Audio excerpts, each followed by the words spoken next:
Across the continent of Greater Banya, peoples of all walks of life share a common sense. A sense that something is approaching. What it is remains a secret to most, but they can feel it. Rumors of sickness spread in the south.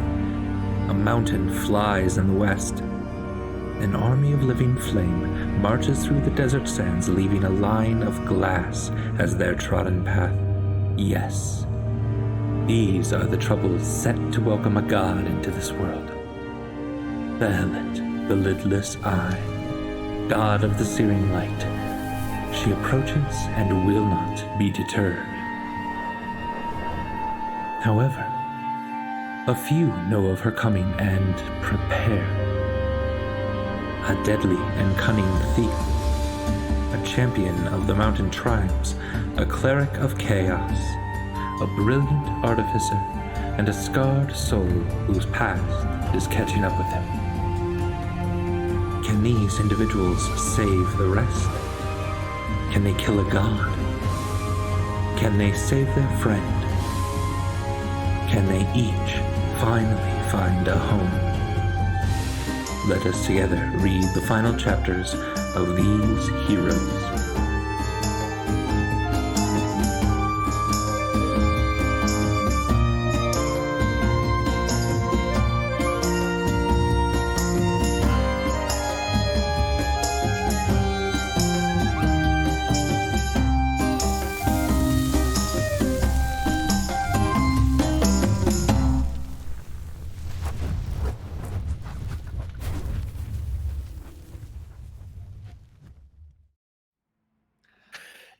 Hello, friends, and welcome to Goats and Dragons. The stream will have for Jesus Christ. Which NPC is that? I don't know. You'll meet him when you do the shopping episode. A game of shared storytelling where I lull my friends into a sense of security. Notice I didn't say false. I'm Andrew Gilbert, he, him. But tonight, I'm your friendly neighborhood dungeon master, and I'm not alone. With me, as always, is Galway playing the Tiefling Sorcerer Charity. Hey, everybody. I'm Galway, pronouns he, him, his, and I play Caller and Charity, the family, whose pronouns are also he, him, his. Adam playing the Halfling Rogue Burbage Kemp. Hello, hello. Adam here. My pronouns are they/he, and I play Burbage Kemp, whose pronouns are he and his. Lena playing the Goliath Barbarian Stormbringer. Yeah, hi, I'm Lena. My pronouns are she, her, and Stormbringer's pronouns are also she, her. Rachel playing the Gnomish Artificer Clem. Hi, I'm Rachel, and I use she, her, just like Clem does. And I was just looking in my inventory to add some things, and the last thing I added was Sadness the Halfling's Spine. So, you know. Courtesy Good of times. Hakari. Courtesy of Hakari. And speaking of, Darcy playing the Tiefling Cleric Hakari. Hi, I'm Darcy. Yeah, I play Hakari. My pronouns are they, them, and Hakari's are she, hers. And yeah, welcome friends to our live recording of the podcast Goats and Dragons. We now have 3 podcast feeds that you can listen to. Goats and Dragons, which is our long-form 1 to 20th level campaign. Helpful Goat Presents, which does shorter one-shot campaigns that is now featuring the world of Tyr, run by our very own Galway. And Dom and Dragons, which is a 25-episode campaign where we played D&D with actor Dominic Monaghan. Lovely. We're affiliate on Twitch, which means you're able to cheer and subscribe to us. And anyone who has Amazon Prime, you can subscribe for free through Prime Gaming. And it's super easy to get those linked and matched up. If you love us and want to support us, there's a couple ways to do that. !KO-FI coffee lets you donate directly to us to help us keep streams going and run games and pay artists for work when we make new games or something, or overlays for all kinds of different things. That always really helps. You could also do !merch in the chat. which gets you a link to our merch page where you can buy some t-shirts and some mugs and notebooks and stickers that is featured art from our community members. And proceeds go to obviously helping those artists, but also then helping us a little bit continue telling these amazing and great stories. And if you like us enough that you want to hang out with us, exclamation point Discord in the chat will get you a link to our Discord page, or if you're listening to the podcast down below or in the description, it'll be there. We also have a donate command, exclamation point donate. And Galway, would you mind speaking on that real quick? Yeah, right now our donate command goes to our Tiltify campaign supporting the Trevor Project, benefiting LGBTQ youth. So if you are so inclined, please go check that out. And as always, if you find information about this that motivates you to act more, we always encourage you to look for local charities supporting your communities, because local charities do most of the sort of on-the-ground field work, and support there will be deeply appreciated. Deeply appreciated. There we go. And if you donate during the stream tonight to Trevor Project or to us, let us know. Every once in a while, I'll do something nice for the players, like give them inspiration. And we did have someone that I didn't see donate to our coffee last time, and I want to make sure that everyone has inspiration now going into tonight. Woohoo! Thank you, you. person that's Ooh. not being named, I guess. Correct. Woo, thank you. Thank you very much for that. And I believe we have a poem from one of our dear friends and community members, Chelsea, tonight. Yes, I've just forgotten to post it. And Rachel left. Rachel's back. Rachel did not want to hear Chelsea's poem, evidently. I think Rachel's having technical problems. She DM'd me and said all of her cameras stopped, and now she's just spinning. Aha! There's Rachel. Hey, sorry, everything just. I was still talking with Lena on Discord on my computer, Weird. but all the cameras and everything was just gone. So I don't know what happened. I don't know either. Would someone like to read Chelsea's poem?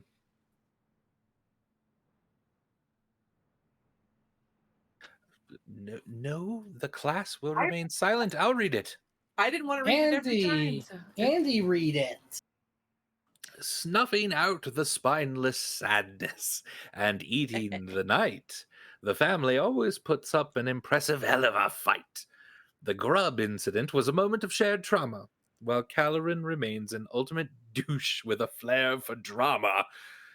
Death still isn't a thing after this blinding encounter in the sky.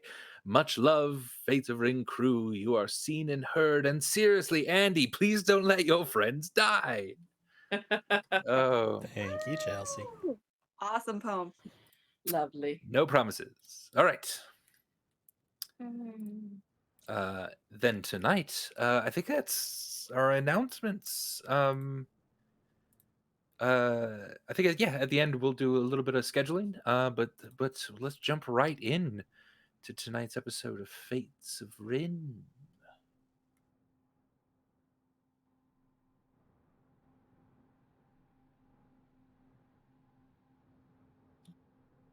So, last time on Goats and Dragons Fates of Ryn, the family had reached Ponway's old manor just in time to save Burbage Kemp, the real one, from the clutches of the Red family, and in so doing killed two members of the Red family, Lycos and Sadness, while the other two, Night Eater and Calorin, ramped up their power and nearly killed the family.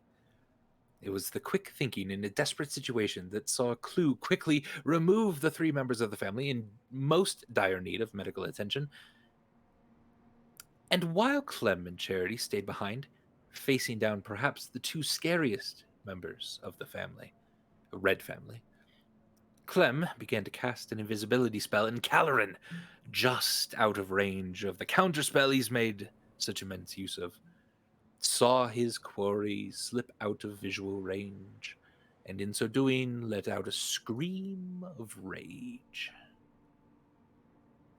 Now, Clem and Charity high in the midnight sky, awaiting your rendezvous with Clue. You float on the mystical wings that Charity had produced for the family, and you see the might of Federo descend on the neighborhood once reserved for the high priests of Ryn and their families. You see the now burning wreckage of Ponway's Manor illuminate a ghostly orange glow of the dark shapes which whirl around the compound, wizards and guards atop wyverns. In the great distance beyond the walls, you see Federo encircled by fire, the armies of the fire plane. And yet your attention is brought back to that tiny yet brilliant blue spot in the sky above the smoke of the family's intervention. A brilliant blue point that from a sufficient distance would simply look like another star in the sky. This is Caloran, fuming, but waiting, hoping the family might slip up and draw his attention once again. At this moment, the wind picks up, and the world turns gray and silver. Clue has brought you both to your friends in the ethereal plane, and your eyes, still fixed on that Caloran spot, now turned black in the grays and silvers of the ethereal plane. That even fades as your attention is now on your friends, their wounds, their blood. And you hear a ringing in your ears, Charity. And if everyone could hop off for a moment, but Charity, that would be great. It's fine. Bye.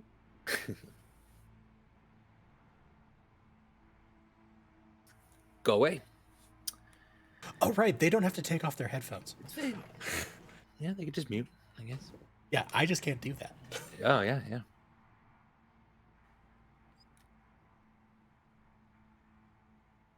You grip the hilt of your small wooden sword tightly,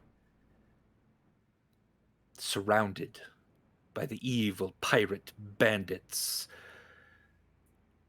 There's no way out. You look to your left. There's a sea of ships, and to your right, a whole island of ravaging pillagers. And they're coming for you and your brother, Ire.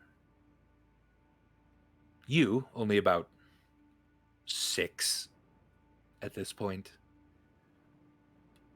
draw your tiny wooden sword. Ire next to you, the imagined forces of these invading hordes surrounding you, when in reality, you are deep below ground in a cave lit by firelight, a few torches on the wall, the musty smell of the sea that is not far away drifts in at this point as a tiny bit of salt, but mostly kind of a damp dog smell, furs and people that are wet tromping through these caves. It is musty indeed in here. And yet, for you and your brother, it's your imaginations take you far away. You're in a world of your own, just the two of you.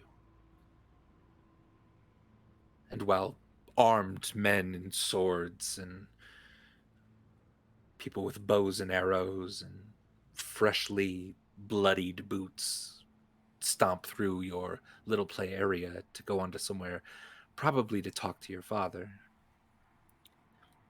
you barely pay them any notice.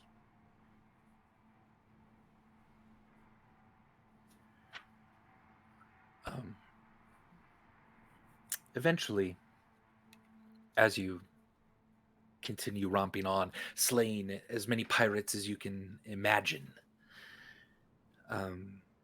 your father calls you in to his chambers. Me specifically, or both of us? Just you. Okay.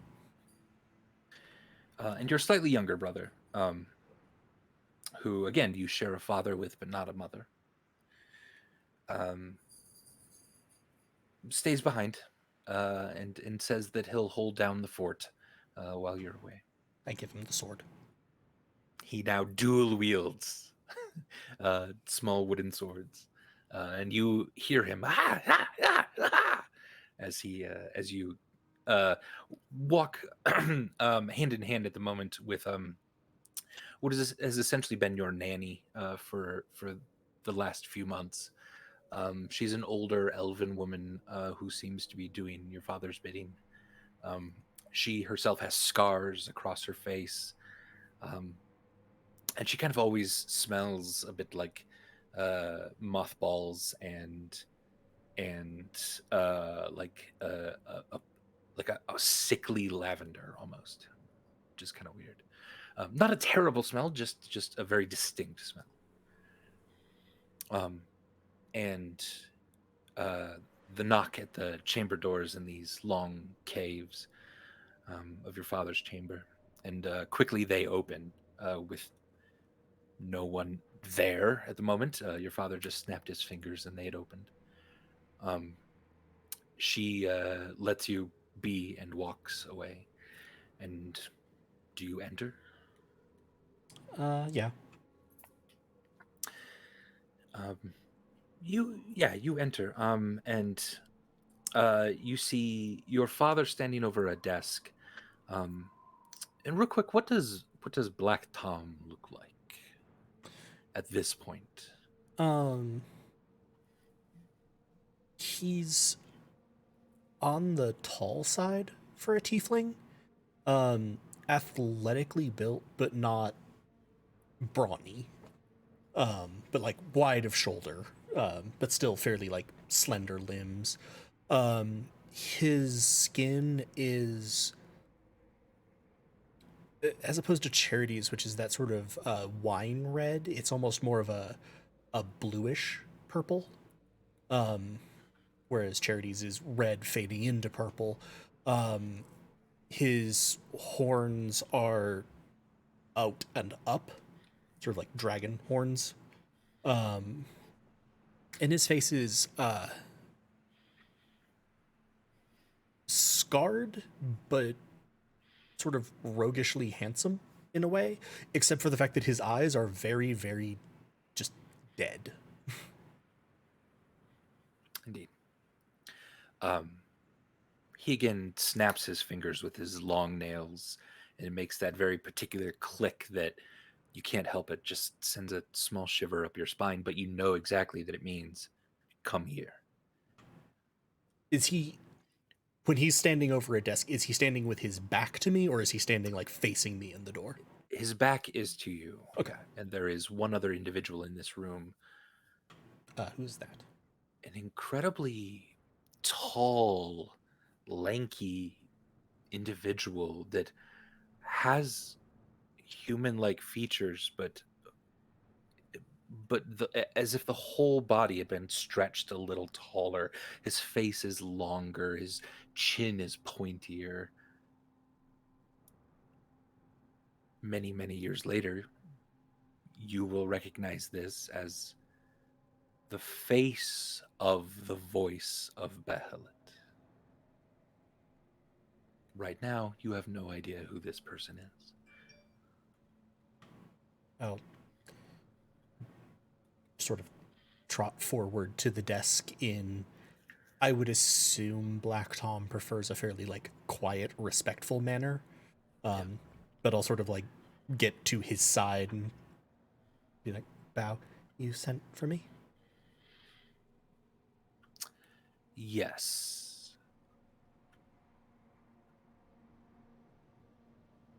It is time, I think.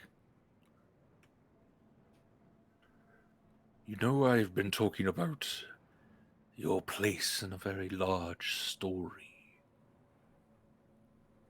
Yes? How you will be perhaps my sharpest dagger. Yeah, I believe those terms have been used, yes. Today is a first step toward that. Hold out your arm, please. Internally, don't see how this could go wrong.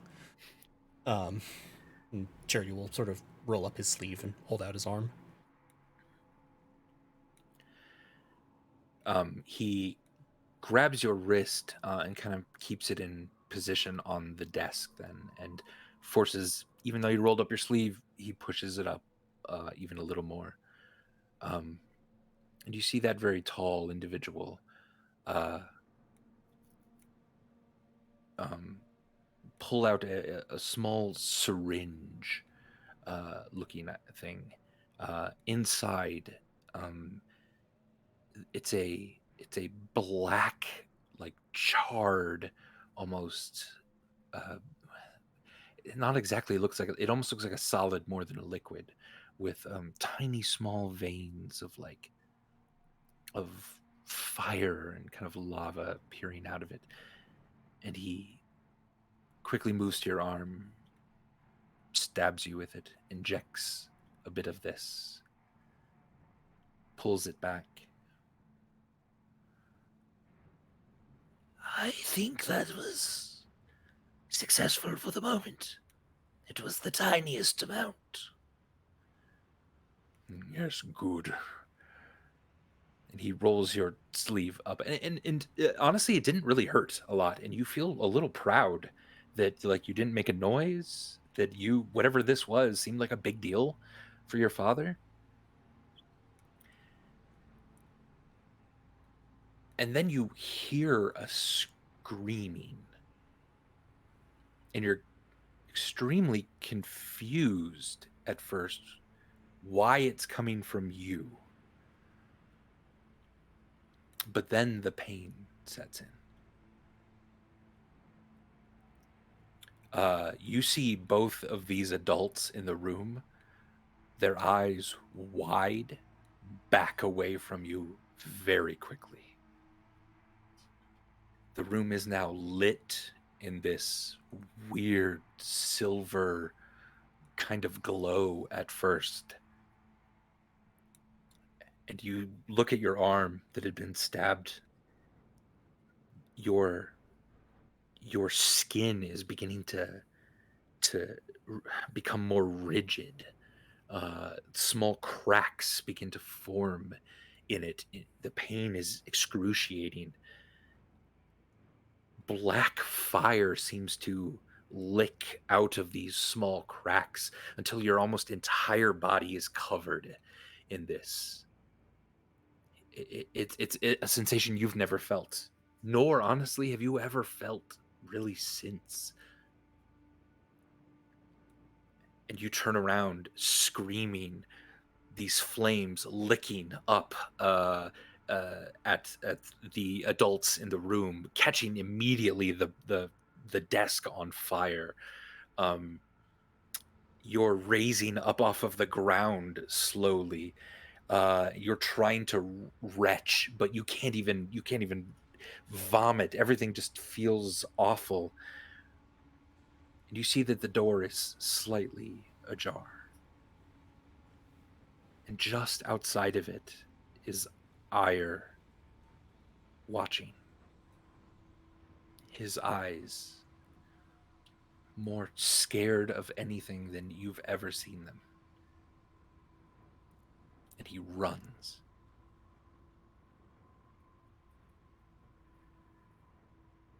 All right, the rest of you can come on. Everyone can come back.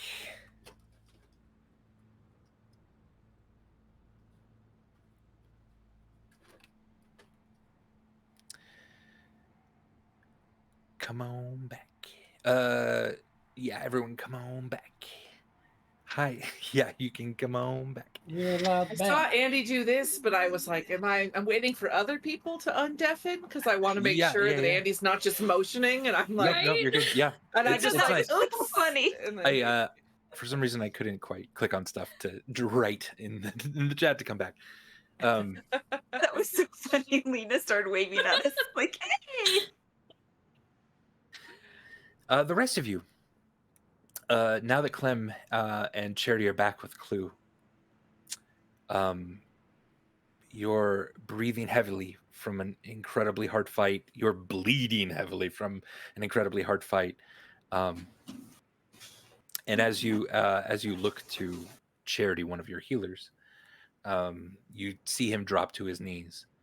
A stare that is a million yards away. His eyes entirely unfocused, unblinking. You feel like he's having another one of these episodes. And Additionally, luckily, it didn't happen during the fight. I'll also say additionally, compared to previous ones,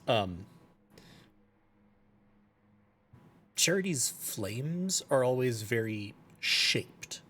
Sometimes when he's angry, they become more jagged, etc. But like, it's a halo, it's wings.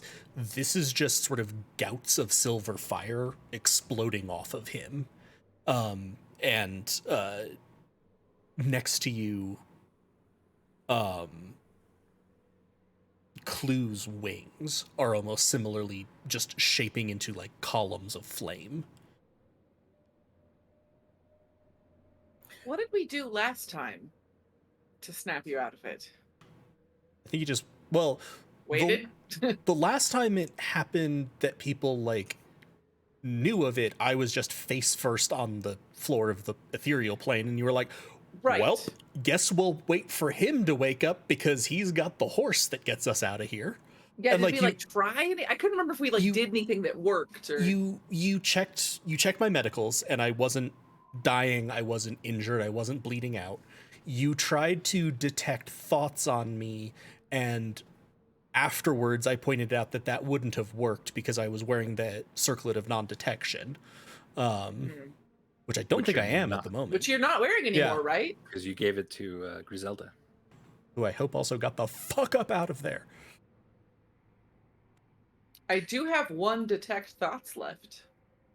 Give me a history, religion, or arcana check, Clem. Let's see. There. Oh, I have very good religion. That's a 17. 17. With the 17, Clem, you know that the workings of gods have different experiences in different planes of existence. That what a god's intervention into the material world might feel like a tight knot, for example. Whereas in maybe another plane of existence, perhaps the ethereal plane, that knot is loosened a lot. It's still there. Its effect isn't quite as purposeful. If that makes sense. So there's slippage Sure. in the gears of this, the machinations of gods. This has now happened a couple times in the ethereal plane. Mm-hmm. You're wondering if it's something about even just the world that you are now in that is sort of slipping in Charity's mind, and that the amnesia that Charity has always expressed to you isn't quite as perfectly held here, if that makes sense. Was that just something that I figured out? Did that have anything to do with the detect thoughts or no? Correct. Yeah. It's something that, again, if you go into the detect thoughts, you're instead of coming up against hard ground, you're able to like maybe dig a little deeper in the mud of what this is here. I'm going to So I'm going to turn to everybody first. And I'm going to say, so it's happening again. Stormbringer, you weren't here for this last time. You were impaled somewhere else. No. I'm pretty sure that this means that while we're in the ethereal plane, that whatever holds the amnesia that Charity has together unravels a little bit, and he experiences a little bit more. So, I tried to read his thoughts last time, but he was wearing the circlet, but now he's not wearing the circlet, so I could try to read his thoughts, but also, Charity is a friend and a family member, and I don't really want to invade that privacy if we don't think that it would be useful. I don't know what you're talking about. Should I just hit him? No, please. We're all very hurt, and I'll get to that in a second.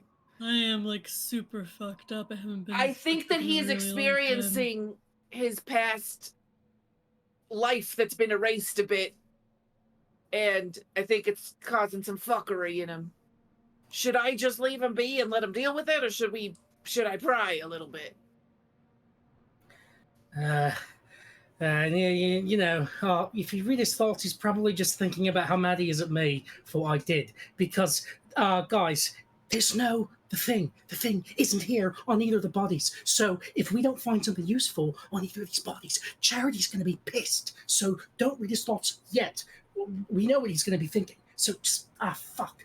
Last time we just waited for him, right? We just waited for him. Little man, I don't think the world revolves around you exactly. I think maybe Charity's not thinking about you right now. And I'm very neutral on breaking his privacy. So whatever sounds good to y'all. Privacy's whatever. I say we give it a little bit. If he doesn't come out of it, then I hit him. I just feel like Charity's a private person about his past in a sense, and I don't want to stick my sticky fingers in there. If he doesn't come out of it in a few minutes, then I say you use. Wow, I'm being the voice of reason here. What is wrong with me? Okay, so I'm gonna just. Was I a bear? Yeah.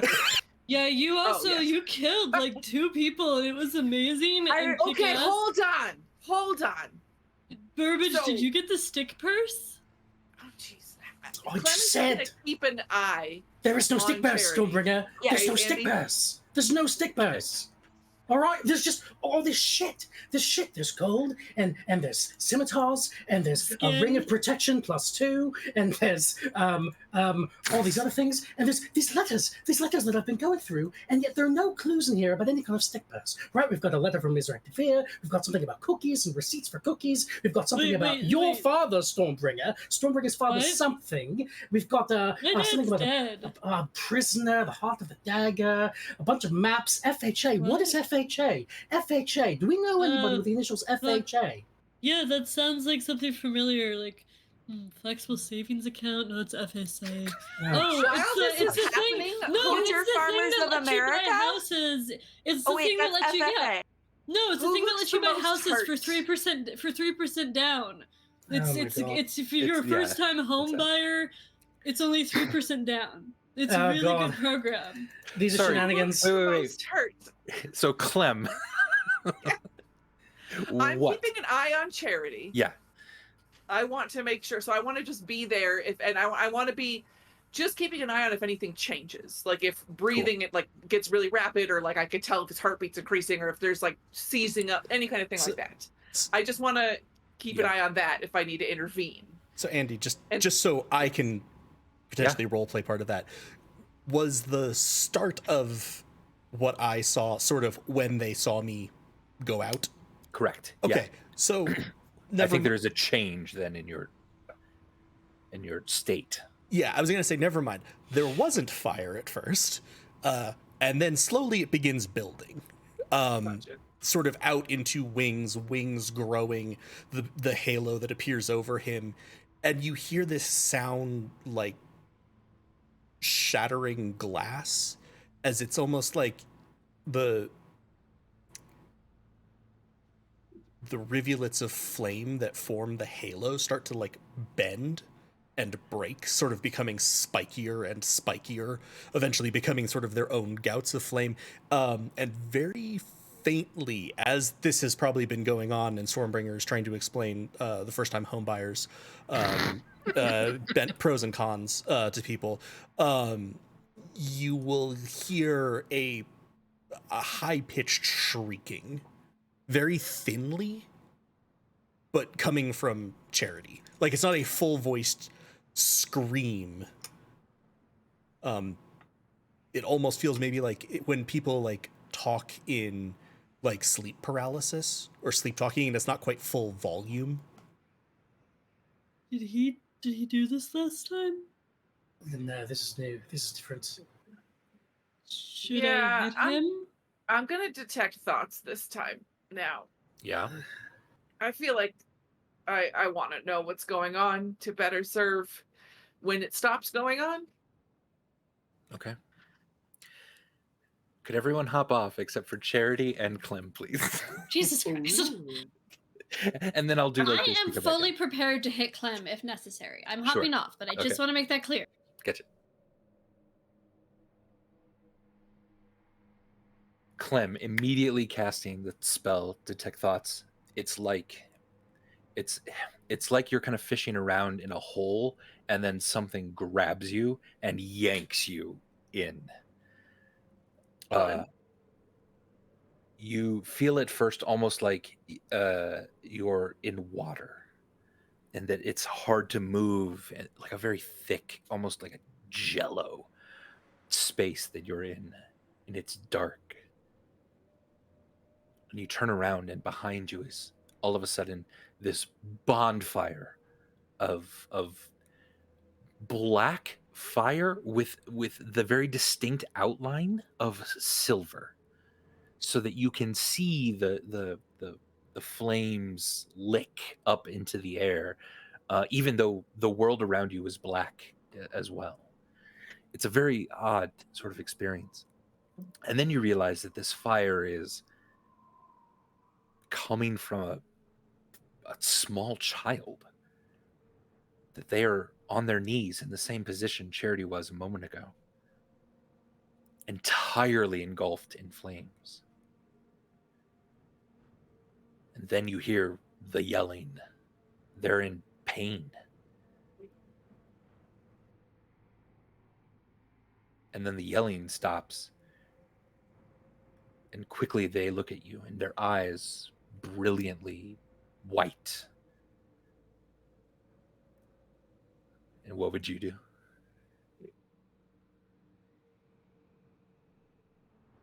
Do you need some water? And feel free to roleplay Galway as you are this child. So this is, it's me. I'm going to also walk closer, just saying, while I say that. It's me within the memory, though. Yeah, it's almost as if within that memory, if you were to sort of take out a copy of you in that moment and place you in this it's not, weird what he's saying, world. it's not like him that he knows who Clem is. Yeah.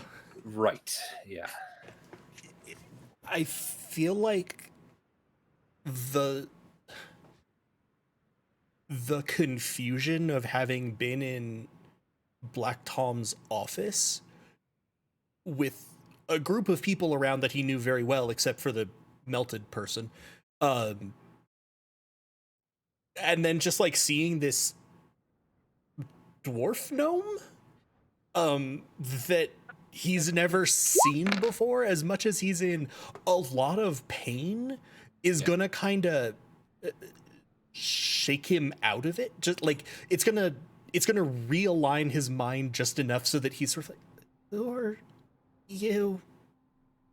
I'm your family from the future.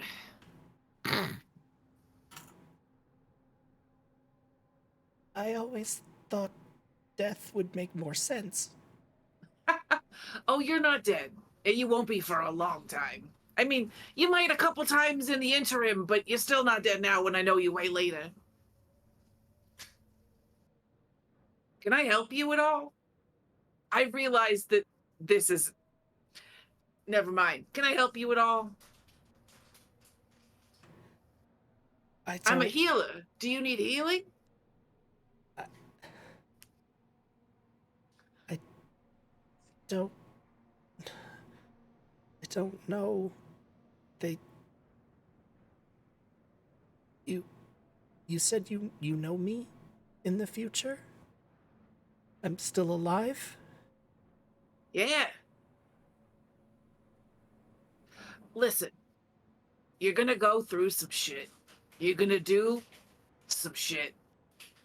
But then, you're gonna come out the other end, a better person. I'm not saying it's going to be easy, but you're going to make it out.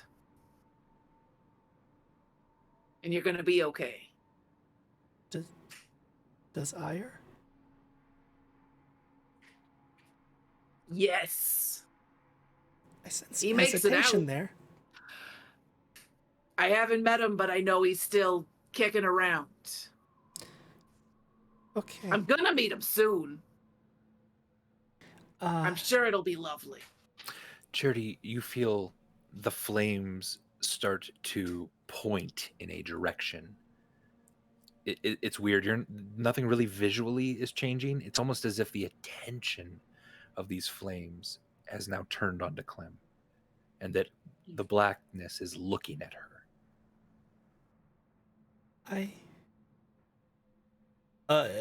From my perspective, is that likely to be a good thing? This is your first time, but probably not. Yeah, but I mean, like, this shit is hurting me a lot. So yeah. So it's like I can feel its attention sort of was on me, and now it's pointing towards this person. Yeah.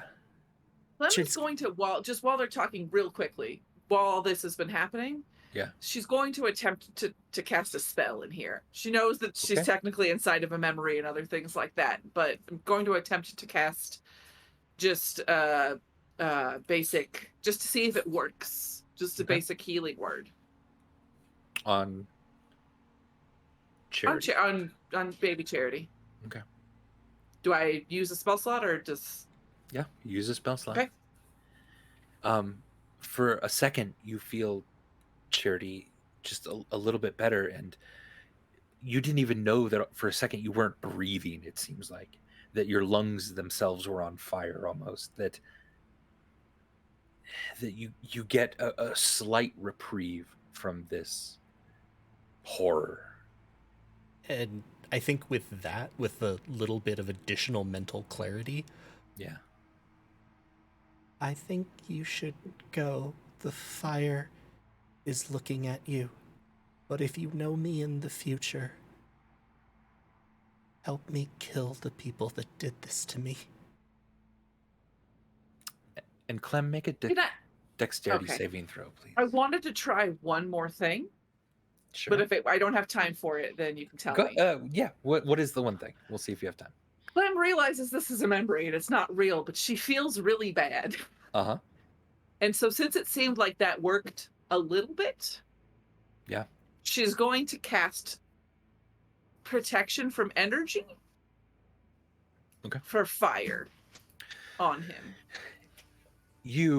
Just to see if she could help it not be so bad. Absolutely. Yeah. You're doing whatever you can. You step even a few spaces closer to the child. You're reaching out.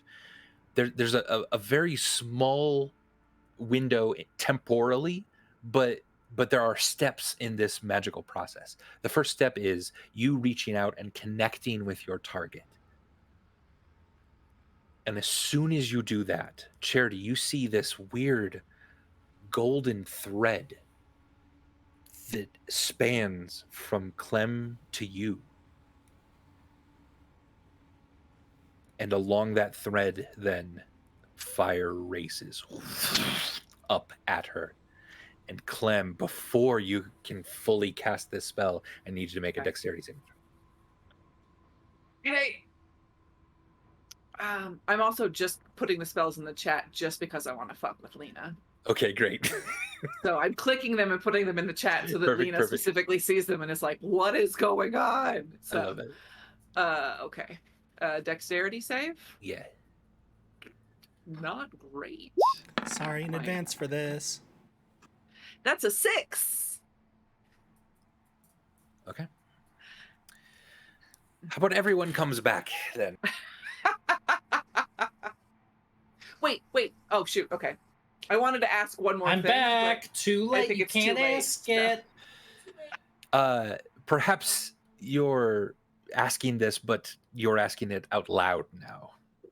What, as you're in transition between these states, what final thing did you want it to? So the last thing that he said was, whoever did this to me, make them pay. I'm just going to, as the fire is racing towards me, I am just going to shout, "Who?" So everyone hears Clem shouting "Who?" Louder and louder for a second, while Burbage and Hikari notice first. It's not going to be long before Stormbringer notices, but I notice things. also you notice things, but passively these two are quite good.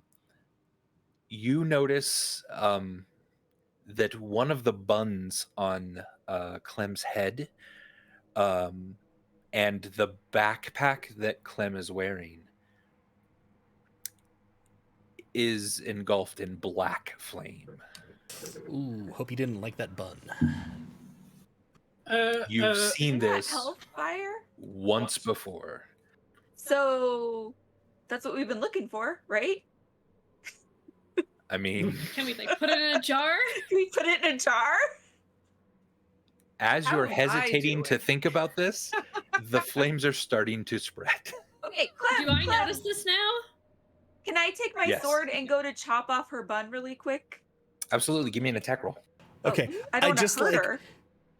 Clem is going to come back to consciousness from this like emotionally charged thing and just see Hikari charging at her with a sword. And while Hikari's doing that, I'm gonna start beating the flames out on the backpack. Do I get a moment to Um, react to anything? Okay. You've Don't touch seen the these flames before. because then don't they like transfer and stuff? You know how these work. What did I we don't do? remember. Do I get Did a? I actually see it? You've seen You were it. there. Was I there? Yeah, Yeah. you were there. So just a quick So reminder it's- of what happened last yeah. time. You were on the deck of a ship. Hikari was into the mind of Charity when a bit of the railing on the deck of the ship started to catch fire with this black flame. Burbage tried to put it out with the piece of wood that could not be burned, which immediately caught fire. And then the railing of the ship was destroyed and sent into the sea, along with the burning piece of unburnable wood. Fine, I won't hit the backpack with my bare hands. How did Yeah. the fire stop last time? It didn't. It just didn't. went into the ocean. Somewhere in the middle of the ocean, there is now bubbles, like just coming Like, out of the you- small burning wreckage. You saw that last time is because in there. Charity telekinesised it off the boat so that no one had Okay. to touch it, and you just saw it So- like burning as it sank. So since Hikari is cutting off the hair that's burning, I'm going to cut off the backpack that's burning. Not with a weapon I care about. Oh yeah, I should have thought about that. Hikari, you've made your attack. Well, I didn't think about the fact that it could get on my weapon though. I would have known that. I don't know if Just you would have aim time low. to think about it. Okay. Hikari, with an 18, you are able to very quickly chop off one of the buns. The hair falls onto the ethereal plane, it burning but not consuming. It is an ever burning fire. We need a jar, quick. I think I'll those go are in save Clem's Clem. backpack. I know, that's what I just thought of. Stormbringer, give me an attack roll.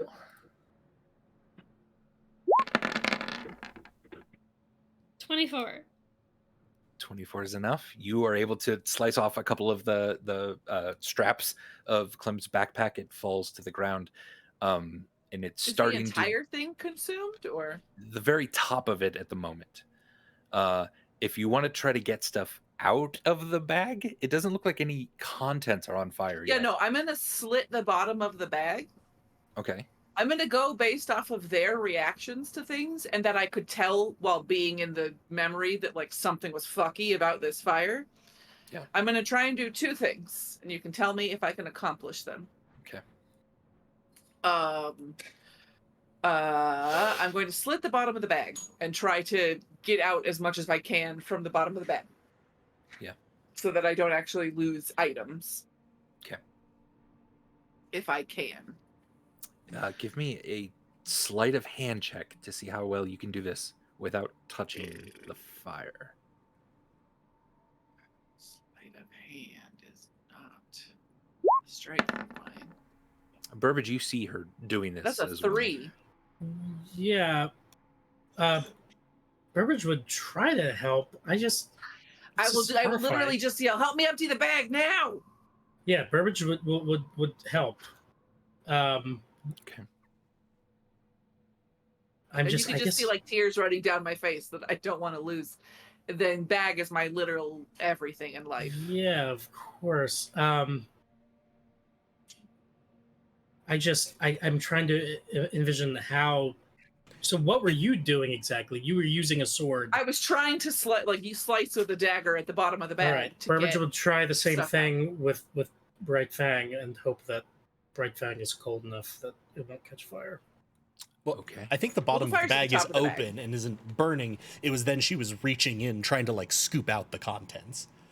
Yeah. Mhm. Incidentally, am I conscious again? No. Nope. Not yet. What do I do, Andy? Sleight of hand, please. Okay. 28. 28. Good. You rolled better than a 25. Oof. Yeah, there was no way I was going to. I have a +0.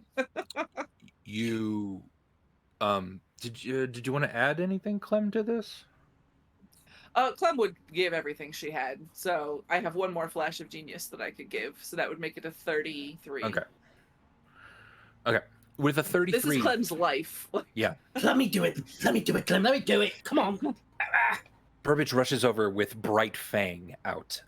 As you pull out Bright Fang, you attempt to do that small little thing that you can always do with Bright Fang, which is when you pull it out, extinguish small flames and everything around you. Yeah. You attempt that, you see the flames, and then come right back into their place. You slice open the whole back of the bag. And very quickly, without touching the fire at all, you're able to essentially tablecloth the bag out from underneath the contents that spill out all over on the ground, and you toss the bag over. The very, very top pocket, whatever you keep in there, Clem, is unsalvageable. That's okay, because she just keeps dust in there. I'm sure. I'll let Rachel decide whatever that is. Yeah, but I'll look at my stuff. But that in the backpack then is burning this black flame. Okay. Giving off intense heat. Can I? I don't know if this is worthwhile or anything. Does it feel like it's spreading at all, or is it just staying where it is? It's not. It seems to be burning the contents, and since you're in the ethereal plane, there's nothing else to really burn here. Okay. I say we collect that bun that's on fire, though. What? Clem, what the fuck was he thinking? So he did.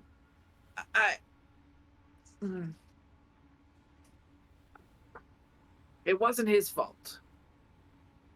There was the flame. The flame had a mind of its own, and it specifically attacked me because I didn't belong there, I think. Also, like, glass houses, Burbage, I'm not sure you can be like, what are people thinking? No, when you were just like, literally she cast detect thoughts. I was asking, what was he thinking? oh, I thought you were just being an asshole. No, what was he thinking? He was a child being tortured by this flame, it seemed. Jesus. And I reassured him that things would be extremely hard and he would do really bad things, but that he would come out the other end okay. And he seemed grateful for that. And then also charged me with making whoever did this to him pay. What did you say? Who was torturing him? I didn't see. Or you? But what you said? I'm just asking what you said. I didn't hear it. Oh, just the black flame was like burning on him. Yeah. I couldn't, I didn't see a person, and I couldn't see what happened before it Gotcha. or anything or why. So that's why I was kind of yelling who as I left to try and find out what was happening. But, you know, he was a child, and this flame was basically, it was a lot. And then I tried to protect him, and it used that protection to get at me, apparently. Which shouldn't be possible, because that's not how memories work, but sure. Something's weird. Is this the shit we're looking for? Yeah, do you have like an invincible jar we could put it in? Yeah, of course. Let me just check my bag. Oh, it's top pocket. Oh shit. She only Which- had one jar. Which Only in of one itself, invincible jar, which is now in of burning itself in the top also pocket. told us wouldn't have worked. Really quick, I just have a question Yeah. to Andy. How many healing points does a healing potion give to you, and how many does a greater healing potion give to you? Regular healing potion is 2d4 plus 2. Greater is 44 plus 4, I think. Okay, I'm going to take a greater healing potion. I still have a lot of spells that I can heal people with. That's what I was going to try and do before Charity started screaming. I just figure I'd take it because it's an easy fix. And so Sure. what is it again? How many? 44 plus 4. Okay, let me see if I can roll that. Andy, have I ever seen anything like this before? History And- check, please. Okay. Could I think of a way to contain it? Was one of the things that I'm interested in as well.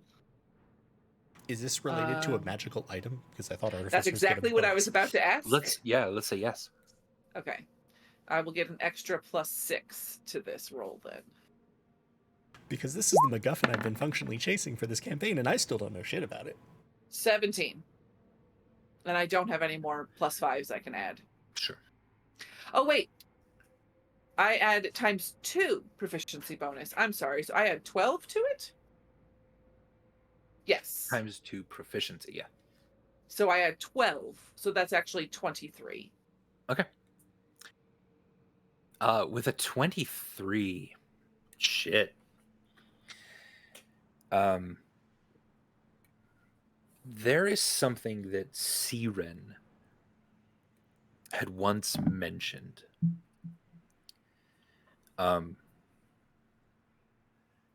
That something from a fire that could never be extinguished is something not even the fire plane had, but the hell of the fire plane had access to. But it was one of the most sacred objects to those who worship fire, is the unquenchable fire. Thought to be once a god itself. The unquenchable fire is the thing that could burn fire, that could melt any ice, that would never entirely consume that which it was actively destroying. It was a paradox. Worshippers of this seem to never quite agree on how much intention it had. Some of it praised its pure randomness of burning in a very specific sort of way without any intention. Others said it burned only what it wanted to.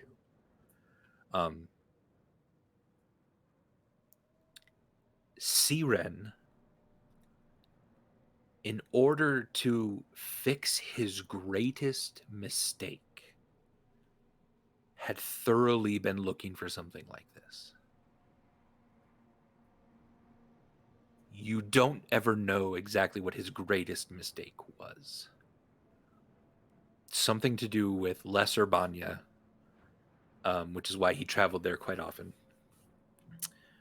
But to fix his greatest mistake, he was always looking for this kind of thing. That's slightly differently an explanation that you've now put together in your head, but because otherwise you thought this was just like a weapon, that what they were looking for was an item of some sort that was called Hellfire, and that it was a thing that gave you power and that sort of thing. This seems to have a much greater history tied into like religions. You also know from some of your other readings that this thing is what's called a god killer, which is one of the very few things in all of the realms that can actually hurt or kill a god. A lot of things can hurt gods, but nothing can kill them other than one of these kinds of objects. The idea to you that this is actually somehow in the material plane, it itself is scary. For example, had this happened in the middle of Federo, It would have burned down. nothing left. Nothing left. Yeah. Right. No people, no nothing. If they couldn't get out, that was the end of Federo. Luckily, it only happened here. And the small 2 burning little piles of hair and backpack. Yeah, like the bun that has been cut off now is sort of lopsided all on the side of your head. I guess it's just like I am now. I'll just Clem Yeah, will just kind of. have a Yeah, side it shave just as looks well. cool. Yeah, it just looks cool now. Can But you yeah, that's refresh my memory? basically what Like, you know. why does Behelit want the Hellfire? I know we want it to kill her and to set Vimeris free from the ice. Why does Behelit want it? Do we know?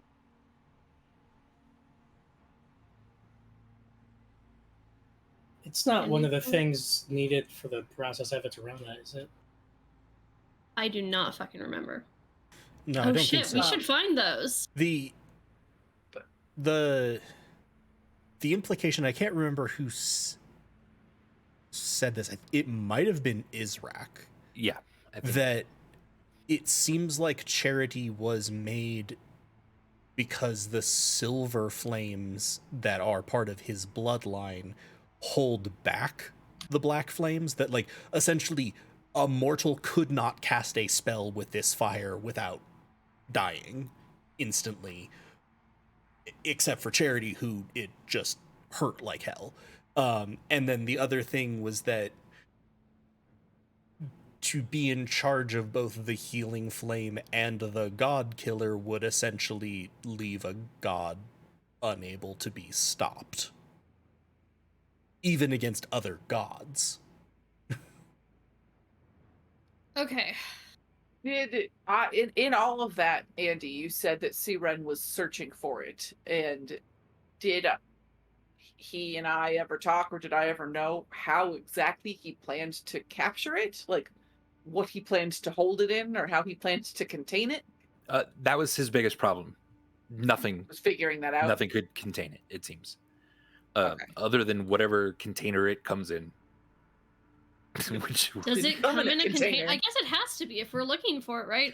We didn't really think through this. Like, it can't just be fire just hanging out. But Charity, before we started looking, Charity was able to remember from a previous memory his father taking something out of like the case, which triggered his ability to use Hellfire to kill Hikari. But like, it seemed like it was something that wasn't just like Charity's flames where he can produce them. It needed to be something needed to be added to him that, one, actively hurt him, and two, left him able to use Hellfire temporarily. And so that was what we were looking for, was like that case, or because, and we also knew that like Ponway was the last one who was probably thought to have had it. Which brings us back to the stick purse. So, what do we do about this here? So I didn't know that this is what you were looking for. This shit's dangerous as hell. Like, right, that's why we need literally the only reason that we're not all dead is because we're in the ethereal plane and there's not other shit around for it to burn. So we can't touch it. If we just leave it and somebody else comes here, then they can burn and then maybe go back and add it into the wheel. I don't. That's like way fucking beyond my pay grade, Clem. Maybe I don't you know and what to do. Hikari and Charity can figure it out. Y'all know magic. Yeah, I think we need to just wait for Charity to stop having trauma. Should I hit him now, but like not in a mean way, No. like in a gentle, not torturing way, so that I can wake him up and find out who was torturing him, so I can fucking rip their faces off, but not in a funny way, like the time I ripped Burbage face off, in a bad way. Can you, like, in the ethereal plane, can you sit down? Like, is there a space? Okay, I'm just like sitting, Hikari's just sitting on the ground, and she's like, did I rip someone's spine out? Yeah, you're Like, just- fucking badass as a bear. I think I like being a bear more than I like being a tiefling. Yeah. I just remember a lot of slashing and claws and blood, Yeah. and flying, and that's about it. Bears can't usually fly. I think that's something Charity did, but yeah, it was pretty awesome. Cool. Burbage, you're not off the hook. We're gonna fucking talk about you being an asshole once Charity's back and not trauma anymore. We're just tabling it for a sec. Yeah, I know. Yeah, let's split up this loot at least while we wait. I count 5,000 Well, gold. We can let me split that. People first. Jesus. Let's stay. Everybody, we're gonna move far away from the fire. Are we not Well- putting the fire in a jar?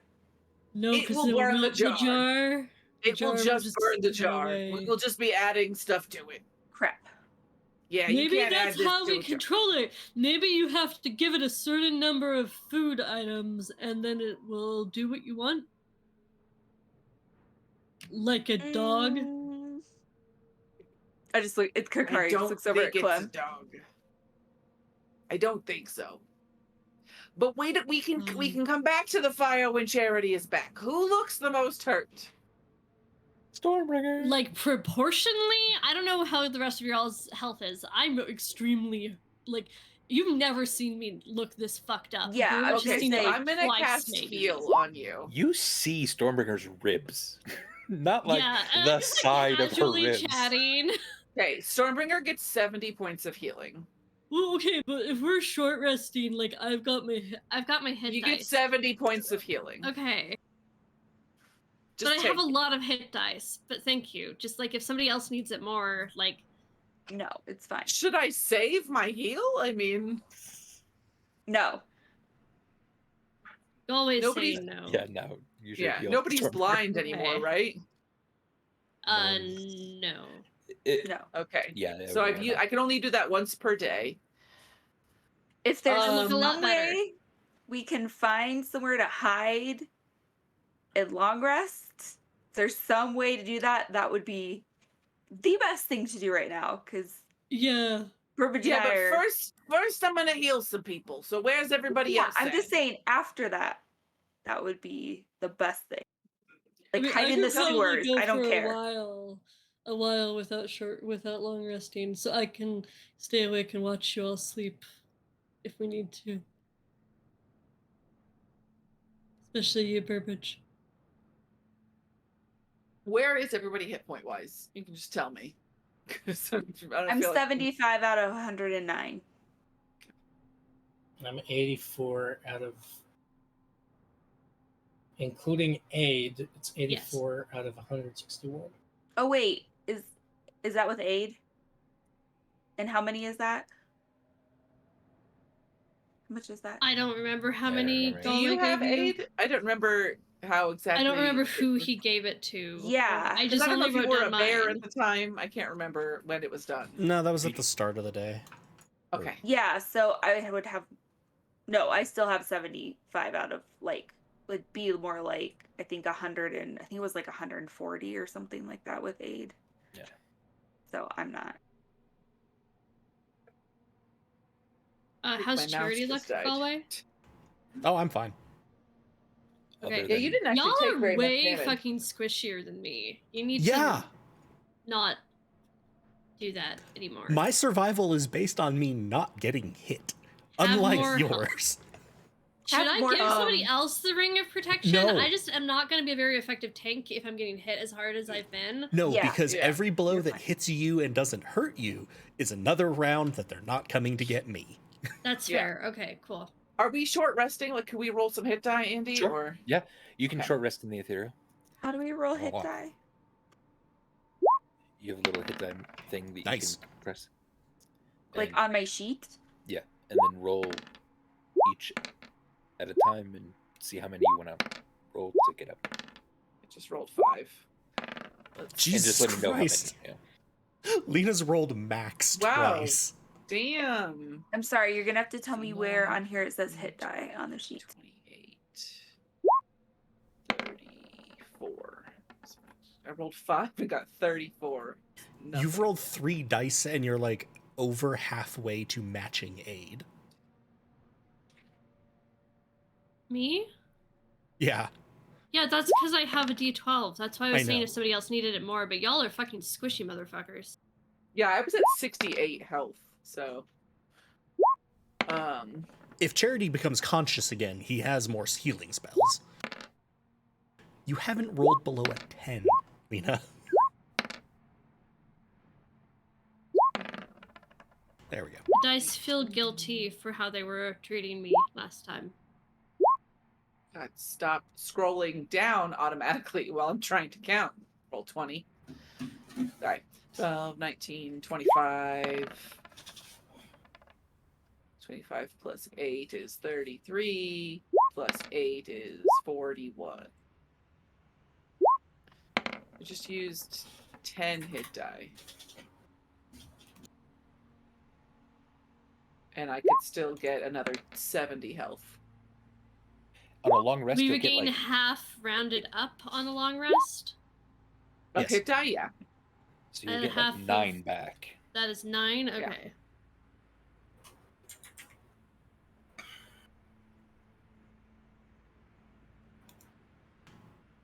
I guess technically I'm down 30 HP. I hadn't realized, but it's fine. One of those things hit me finally. I mean, it helps that Caloran and I both are very fire-centric, and so we just resist each other.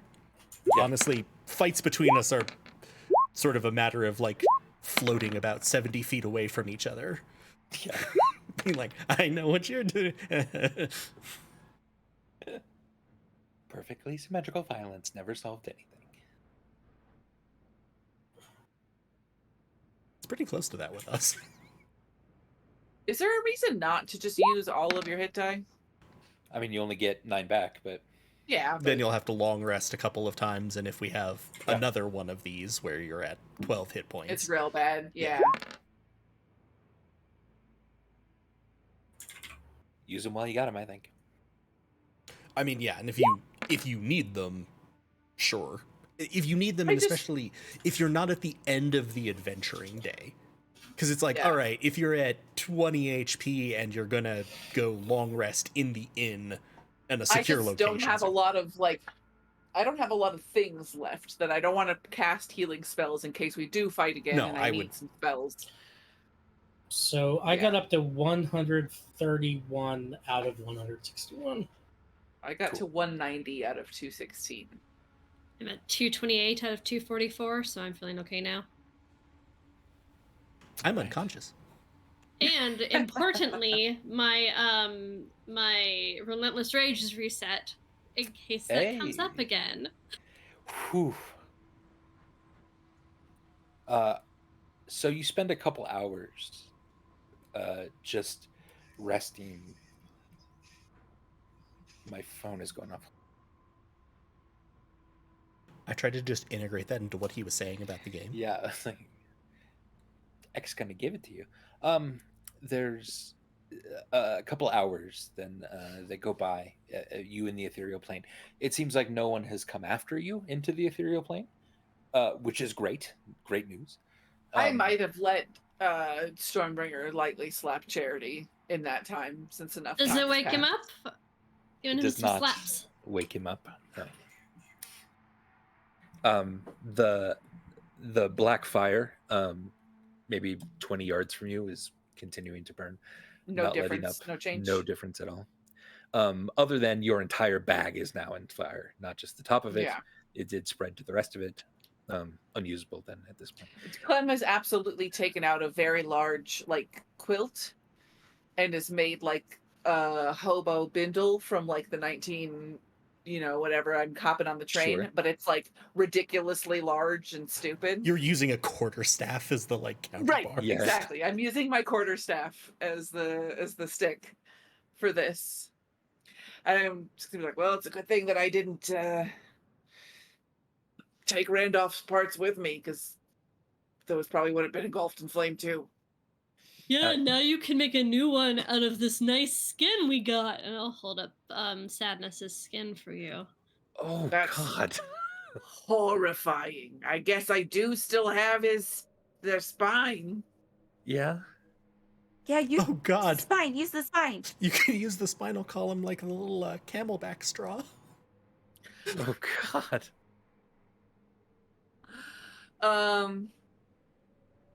Yeah, I think that I would be spending this time, if we're just kind of waiting and resting. Yeah. Could I get some time reading that book? 2 hours then. Yeah. Okay. I would be spending it having a serious conversation about Burbage about his life choices. Please do this. So, Burbage, little man, what the fuck? Yeah, what? What the fuck? The fuck? What the fuck? Like, what the fuck? Like, you fucking, like, we had a whole, like, fucking plan about how to make sure we were all fucking safe. We can maybe get the stick purse, and then you just fucking fucked off, and you could have fucking died, and, like, I don't fucking want you to die. I've been trying, like, fucking everything to keep you and Charity alive, and, like, what the fuck? Oh, that fuck. Yeah, that fuck. Right. Yeah, no, I know, Stormbringer. I understand. It wasn't the plan. But frankly, between you and me, not quite sure how that whole clone business works, really. I didn't trust it. I didn't trust it to get the job done. And so I felt more comfortable doing it myself. You know what I mean? You think maybe like even if that's the case, because like I don't fucking get magic, like whatever, it's fucking magic, like literally it's magic, what the fuck? But like you think maybe like you could have like fucking told us that and we could have talked about it and known that you would be there and have a plan to come in and get you if we needed to, instead of just luckily having Grisabella the Glamour Cat with us and she was able to teleport us over there, like Burbage, like you could have fucking died because you didn't fucking communicate. Wait, Grisella helped you? Yeah, hopefully she's okay. Charity gave her the weird hat that he wears. I think it's a hat. Never actually really thought about what this thing looks like. Anyway, he wears something and it does something that I guess makes it so people can't find him, which seems like a bad thing for him to not have anymore. But he gave it to her to keep her safe, because she teleported us over there. Well, it sounds like that was Luckily, the only thing keeping Clem from catching herself on Hellfire. So yeah, maybe it would have been nice for him to still have. Look, Stormbringer, if it had been you, right, if Charity had made a clone of you and sent it off to do something severely, intensely important, would you have trusted it? no, because I'm an idiot. But I would have talked to you all about it, because I fucking talked to you all about what I'm doing. Sure. Yeah, I guess I didn't think that you guys would like the plan, and so I made an executive decision. You're know not what I mean? the executive. Also, I was thinking, like, if this were like a story, it was a lot more interesting, right? For it to happen sort of like in the bathroom, like the switcheroo to happen, like it was a bit more dramatic, for it not to be communicated about. right? Like I've been thinking a lot about narrative and how often a lack of communication is what leads to dramatic tension. You know what I You mean? almost, Burbage, what the fuck is wrong with you? You almost fucking died. That's also You could have great. fucking The, died. the best kind of dramatic tension, right? Legitimately, do I need to tie you to my leg or something? Like, what the fuck? I thought we were like through this shit. Stormbringer, if you had suggested that back in season 1, it would have saved us all a lot of trouble. All right? What? Tie me to your leg. I dare you. Season 1. What is season 1? I can tie you to my leg. I'm just saying, like fucking talk to us, right? You're not the executive. I don't know what you're talking about with season 1 and narrative tension, but we've had a lot of narrative tension over the last 6 months. And Look, I don't know. Have you seen this fat human falling in the shower? Hikari sent it to me. She messaged it to me. It's been fucking me up. Are you on Whoopsie Berries? No, that's the problem. If I were, I think I'd feel better about it. Oh, fuck. Okay, Burbage, how would you feel? Let's try some thought experiments here. How would you feel if Charity had made me into a clone, and I didn't tell you all, made a clone of me, and I didn't tell you all I was leaving, didn't talk to you, I ran off to try to do it myself, and I fucking died? How would that make you feel? Been deeply scared and concerned and frustrated, and when I found you, I would be like, what the fuck? What the fuck? Yeah, what the fuck? Good, we're getting somewhere. So can you But what see does now, that have to do with me? we're like, reverse that, Burbage. So now think about how I felt and how Charity presumably felt when we realized it was real you and you were in mortal peril. Look, I know. I fucked up, all right? I know. I messed up, all right? Especially because, again, I didn't find what it was we needed to find, all right? That's the real fuck up, I think. But yes, also communicating, absolutely. But, yeah, if I had found what we needed to find, I could better justify my unilateral decision-making. But as it were, I messed up, Stormbringer, and I'm sorry. Right? Sorry, Clem. Sorry, Akari. Sorry, unconscious flaming Charity. I think Charity's sort of been lightly screaming this entire time.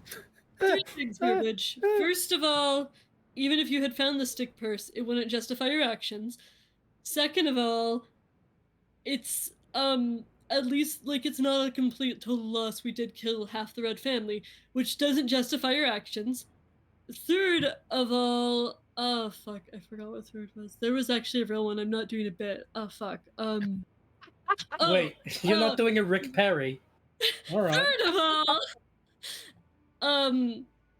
I don't accept your apology. I love you, but like this isn't like we can't fucking, I can't fucking lose you and Charity. We gotta fucking work on this. You know, Stormbringer, I accept that. That's fine. I understand. I will say that usually in things like this, characters get stupider over time, and you've gotten like a lot smarter. And I just want to say that's impressive. Maybe you're all rubbing off on me some, yeah. Also, characters? I don't know. It's this guy in the shower. I don't know. This is the final frontier for me, Stormbringer. I don't know what it is, but it's happening.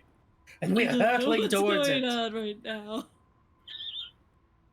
Me neither, not yet. Great. You both sort of simmering in your frustrated conversations.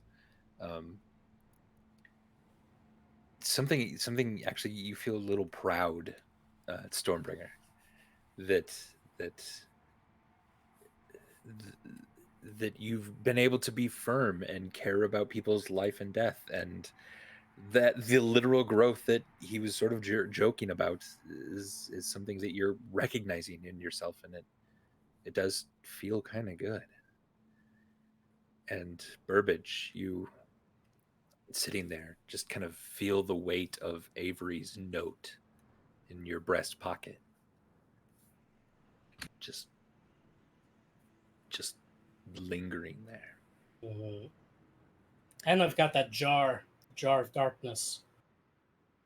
Burbage will spend some time holding that jar, looking at the sliver of darkness, and maybe rereading that note. Okay. Did anyone want to look at the items of the loot while you're also waiting for Charity to wake up?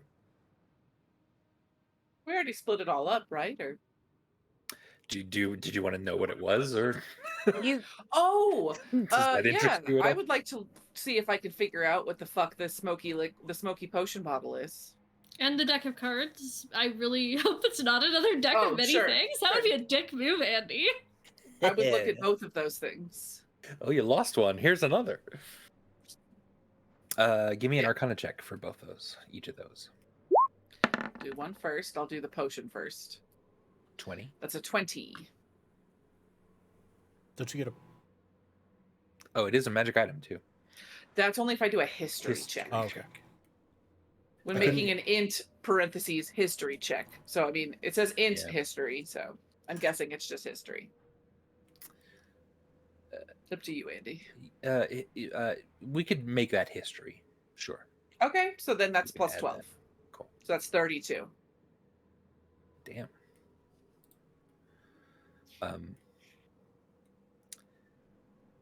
That is what is it called? A thing that can hold hellfire. Yep, it's exact name, but that's not actually Yeah. what it does. Portable fog is what this is. Okay.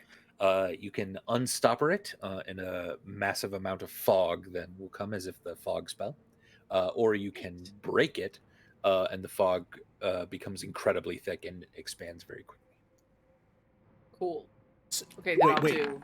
Lycos was sorry. literally carrying around something so he could like throw it and shout smoke bomb. Pretty much, yeah.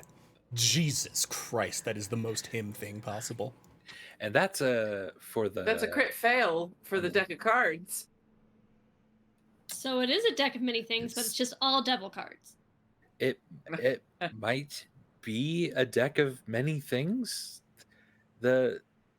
Your mind is there because of the book you have and because of Burbage's exploits with using one of those. It's possible. It's another deck of cards that you pull cards from and stuff happens. It's magical. You don't know the nature of the magic unless you pull a card. Yeah, I'm gonna see if I can slip this into my pocket. Without 'Cause anyone I- noticing? Do not fucking trust Burbage to have another deck of cards. Give me a sleight of hand check. I mean, I also don't trust myself necessarily, but Should give it to me. I'll just forget to ever do anything with it. 14. That does not pass the passive of Mr. Burbage Kemp. But Burbage is distracted anyway. He's not looking over there. Okay. Oh, good. So I have the. So should I type unknown magical deck of cards? Sure. Okay. You can try to kind of figure them out again tomorrow, maybe. Sure. A couple of hours pass. Charity, you begin to come to. It's a slow process. And because everything around you is sort of gray and cloudy and ethereal anyway, even though your eyes are open, it's hard to focus on anything, and you still feel like you just have a massive amount of sleep in your eyes still. But everyone sees you stirring, at least.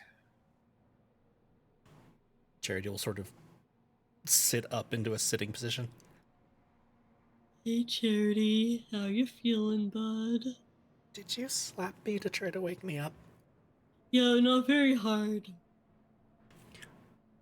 We need to So- talk about standards of force between Goliaths and slightly built tieflings. Ow. It didn't work. Yeah, I figured. You made hellfire? Or something? In the We had material to cut plane Clem's again? hair off. Oh, sorry about that. Yeah, well, it's my fault. So I detected your thoughts while you were having this, while you were having these issues. Because I wanted to see if I could help. And then I saw you as a child. I don't know if you remember this at all. And actually, yeah, and You do remember this now, has come to you, yeah. Okay. I'm gonna make a vague narrative play for something, and you can let me know if it works or not. What Clem did has blended into Charity's memory of the actual event. Like, Charity remembers being in the office screaming, seeing Ire flee, and in that time kind of blacking out.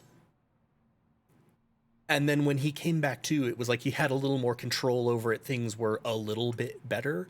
And whether this actually reverberated through causality or not, he now remembers that as being Clem healing him slightly and casting the resistance to energy or protection from energy. Yeah. Yeah, no, you were there. I'm sorry. I perhaps should have given a warning that entering my memories centering on hellfire seems to produce hellfire. Honestly, getting into my mind at all is a relatively dangerous proposition. There's something about the psychic realm in me. I keep punching people through it. Here's the thing, too. It's gonna keep happening every time you come here.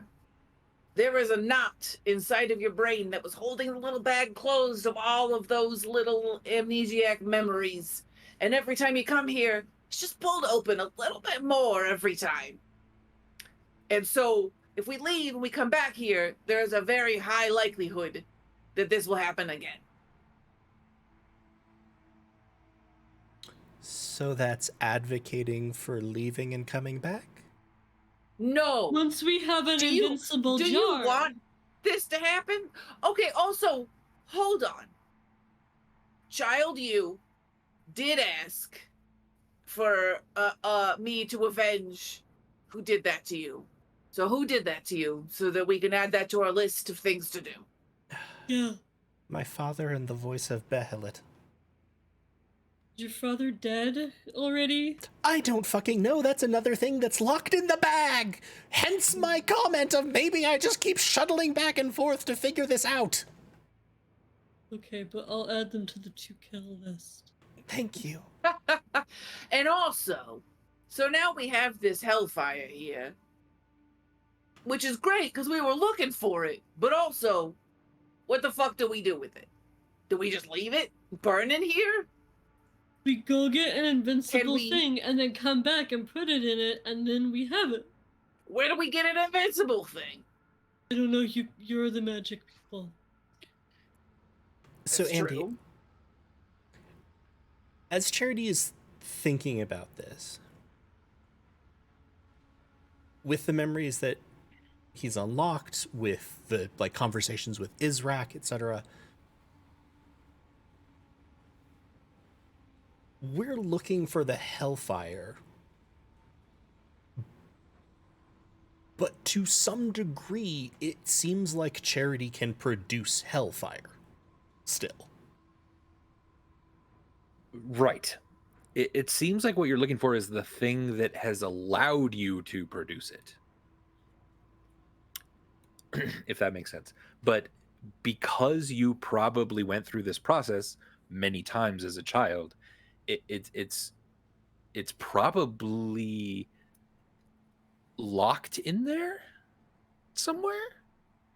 It's a thing that there's a residue almost that seems to maintain throughout the years. You have no idea how to do this.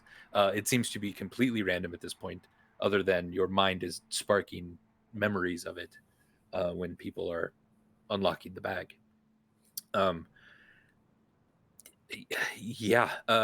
Which it's sort of a dual thing, right? It gives you a little bit of like, oh shit, well, it's kind of already in me, and also I am not able to control this at all, and it's been incredibly lucky that I've not actually killed my friends accidentally by doing this. The other thing that I was going for, or that I wanted to go to is, with this memory, I feel like I have a much more a clearer vision of whatever the Hellfire starter is than I did in the previous vision. Do I think that this clearer image that I now have, like, you know, I can remember this liquid that's almost a solid and to my eyes is like made of this flame. Do I think I could use the stranger's dagger to locate that now? Because before, in my mind, I haven't had a clear thing. Right. I'd be like, Hellfire. And I know that if I just randomly ask for things, the dagger can't latch on to anything. Sure. Next time you're in the material plane, you can give it a whirl. Okay. See if it works. Also, not to derail, but Burbage is acting like he's on drugs, but he said he's not on drugs. Are you okay, Burbage? Not about the drugs thing, I just meant generally. Yes, I am okay. You weren't awake earlier when I apologized formally to group for not communicating with all of you about my switcheroo plan. I thought that I could do better than my clone. I did not. I have been thinking, however, and I have an idea. I think you all should go tell Yizak that this entire thing at Pernway's Manor was my fault, because it was. And maybe you could buy yourself some time in the material plane to rest up, go freely through Federo without them giving you any trouble, right? Because your excuse will be that it was my fault. I left the group. I switched myself with a clone. You guys had no idea. All right? Right? Yeah, it's all on me. I'll take it. I'll take one for the team. The excuse How did is you make the clone? You're just a rogue.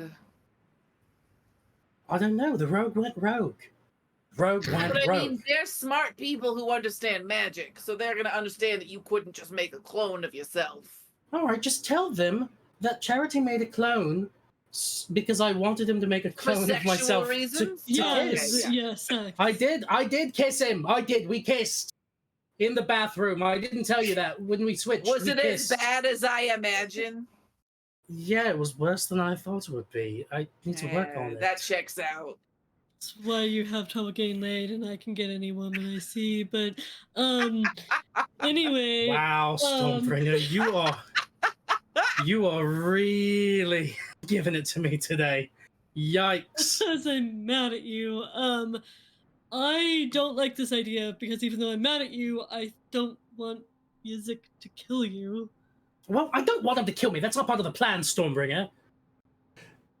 It's tie never me to your leg. It's never part of our plans, and yet us almost dying seems to feature in most of our hijinks. Ow. Wait, how does tying you to my leg help in this specific situation? It was a metaphor. By leg, I meant pocket dimension, and by tie, I meant put me in. I think it was more of a hyperbolistic statement than a metaphor. I definitely don't know what hyperbolistic statements are. I don't know. What can we do? What can we do? I do think that it's the truth, right? You wouldn't be lying. You wouldn't be lying. You would tell them, look, not our fault. We've been concerned about Burbage. Burbage is different. He's acting up or something, right? And meanwhile, I could be fill in the blank. Let's Mad Libs this. All right. I need a plan of action, not a noun, not an adjective. A plan of action. While we're telling Yizak the story, parentheses truth, about the collapse of Ponway's Manor being Burbage's fault, Burbage will Take a nap? sure, okay, take a nap, and now I need a place. In a bed. Are you following what's going on here, Charity? Not really. I think Okay, that yes, Burbage's same. I think that Burbage's point is we could try to repair the tenuously threatening peace that we had with Yizak by saying that this was all his idea. Points that become difficult with that, as you've identified, are the fact that I cast simulacrum on him, which is probably going to be difficult to explain away to... We think Yizak's a wizard, right? Yeah. To you know, a rather powerful wizard. Clone sex? But I Clone don't sex? think that we would use a high, powerful spell in the middle of while we're doing this, just so Burbage could fuck himself. You'd be surprised. Sakari used Wish on a bowl of soup. Charity's gonna hold up a finger. Wait, That is true. can Hikari cast simulacrum? Because if so, this all just got a lot more plausible. Can Well, I? right. We could say that the clone was created by I don't think so. Hikari's god. Because they know, I think they know Hikari has this ability. They probably saw her do it in the prison with the bowl. Remember Hikari, the great plan with the bowl? We could just lie and say I could do it. Wait, what? Yes, Charity.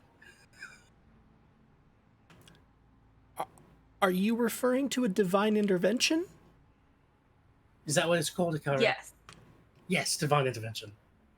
While you were in prison? Yeah. Oh, yeah. It was wild. It was Why didn't wild. you just have it break you out of prison? I don't remember why, but it was cool. Now that you mention it, I guess that...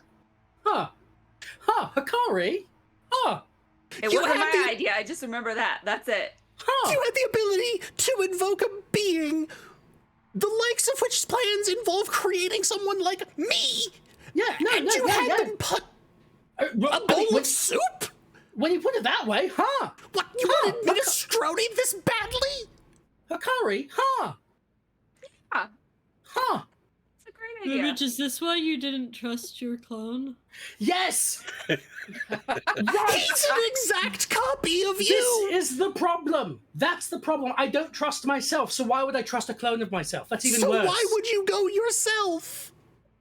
Because it's still you! Right! This is why I shouldn't have trusted myself to switch with myself. It's all Burbage's all the way down. Can I go back to the traumatic memories now? Listen, I don't know what's happening. I still think, absent any kind of interrogation from you, Zach, there might be something to just telling them the truth and seeing if they'll buy it. I don't know. Alternately, plan B is we just sort of pretend that we didn't even know that we'd done anything wrong. Case in point. Right. Case in point, I'll give you an example. My brother, Avery, and I once were exploring a ghost town outside of Diefield, where we grew up. And this ghost town was under private ownership, and there was a sign right at the entrance of town saying, like, no trespassers, right? We ignored it, went in, explored the ghost town. On the way out, we see, somebody, like a ranger, like a guard or something, kind of striding toward us with that kind of authoritative air. And he said, as we walk up, he said, "Didn't you see the sign?" And Avery and I, get this, oh my God, we just sort of look at each other. We tell him, no, we didn't see the sign. Sorry, we didn't know we were doing anything wrong. legitimately, near the beginning of that conversation, Charity walked away to go look at the hellfire. Wait, no, so this is a good idea, Burbage. Hey, Charity, Burbage has a good idea.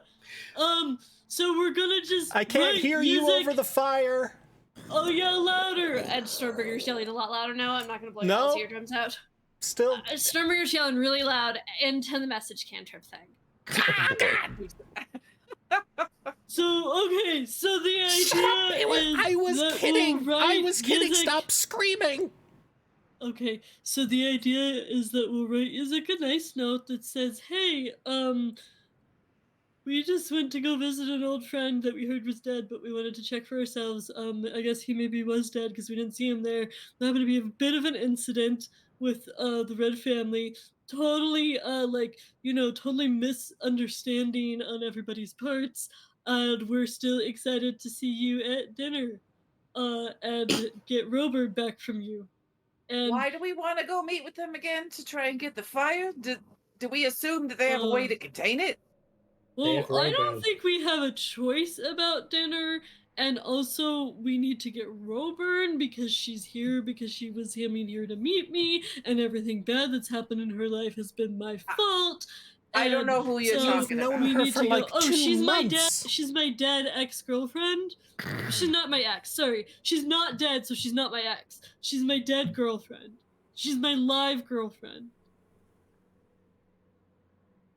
Oh, okay. Well, I don't know if we're still together though, because it's been a couple of months, and I thought she was dead. Yeah, and no, she I've been wasn't here a dead. while, and I've never heard of this. Look, I'm just saying. I mentioned her to you before.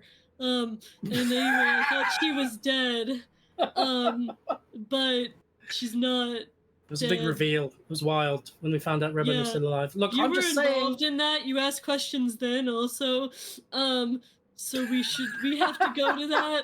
We have to go to that dinner and get her. Guys, there's And literally then- no harm. It's sort of Hail Mary. The next time we come face to face with Yizak or the bad guys, just at least you can pretend like, oh, that was bad? We did bad?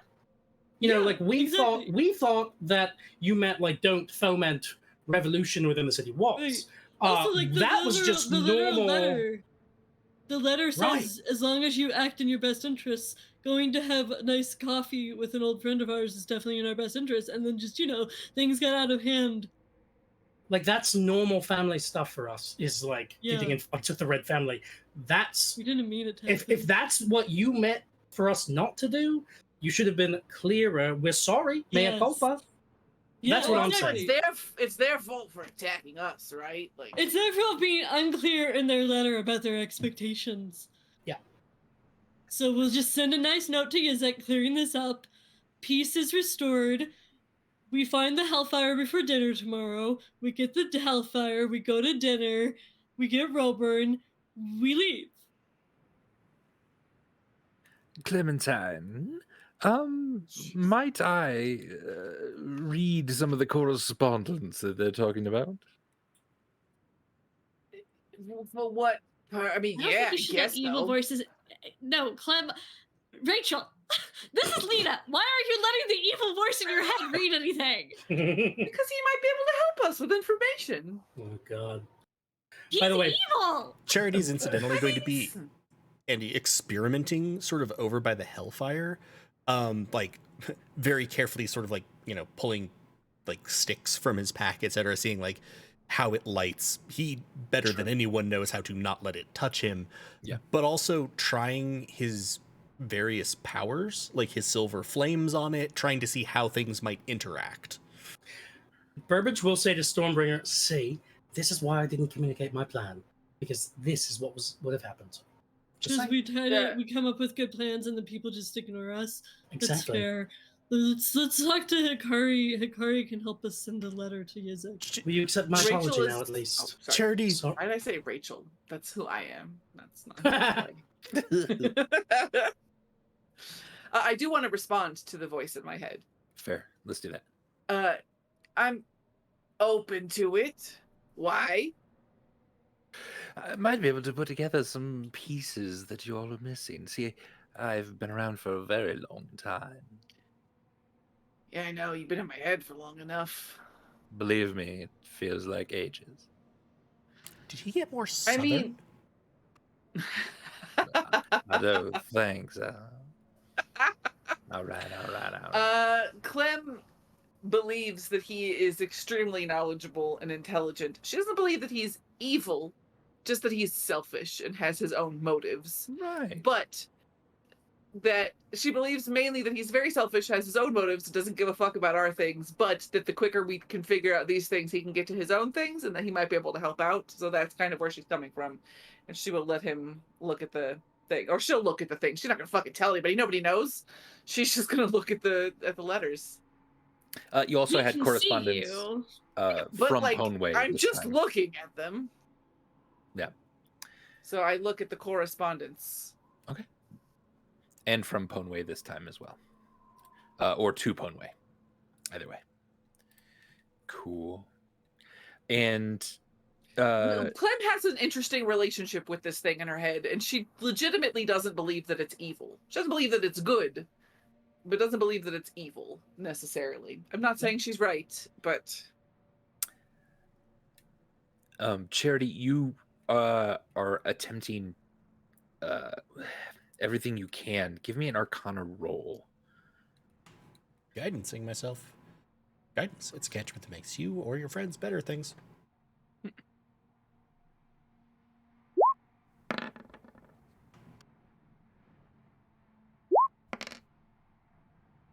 That is a total of 16. With a 16, you're having no control over this. There's Actually, you sorry. learn. Oh, please, yeah. I'm going to use a sorcery point to re-roll it, and I have to take the second roll. Okay.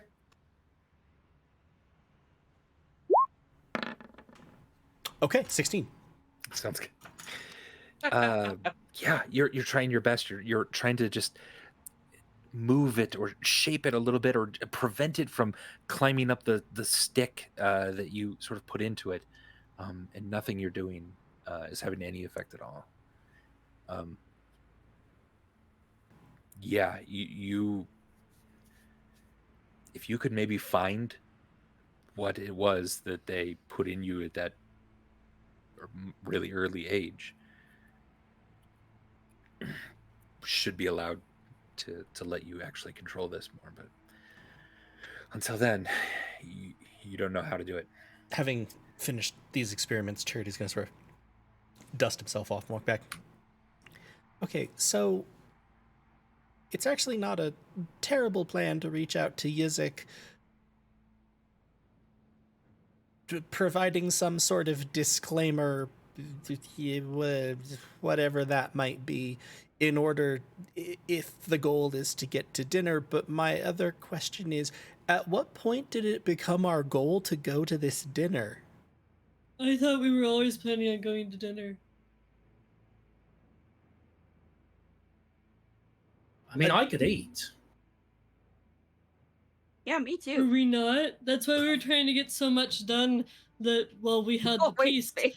Because then we'll go to dinner and we'll go to dinner and Charity, are you okay? We're gonna go to dinner and get Roburn and then leave because we'll have gotten everything done before dinner. I thought that's why we were doing all this. And how does the getting Roburn and leaving part get easier when we go to the enemy stronghold when they know exactly where we'll be and when we'll be there? That's where Roburn is? Your normal first instinct is to just sort of kick down a door and get whatever we need. So I tried to do that, and you all said I couldn't because that's not what they mean by "in your best interest." Wasn't just go get Roburn right now, Stormbringer. You all argued me down pretty hard on that. I also think that ship has sailed when we decimated part of the High Priest's quarter, rooting around in Ponway's house. Oh, you're saying I can go get Roburn now? I mean, I'm kind of at fuck it, in for a penny, in for a pound at this point. So we send the letter to Yizik, and then we go get Roburn, and then we get the Hellfire? Well, also... And then we go to dinner.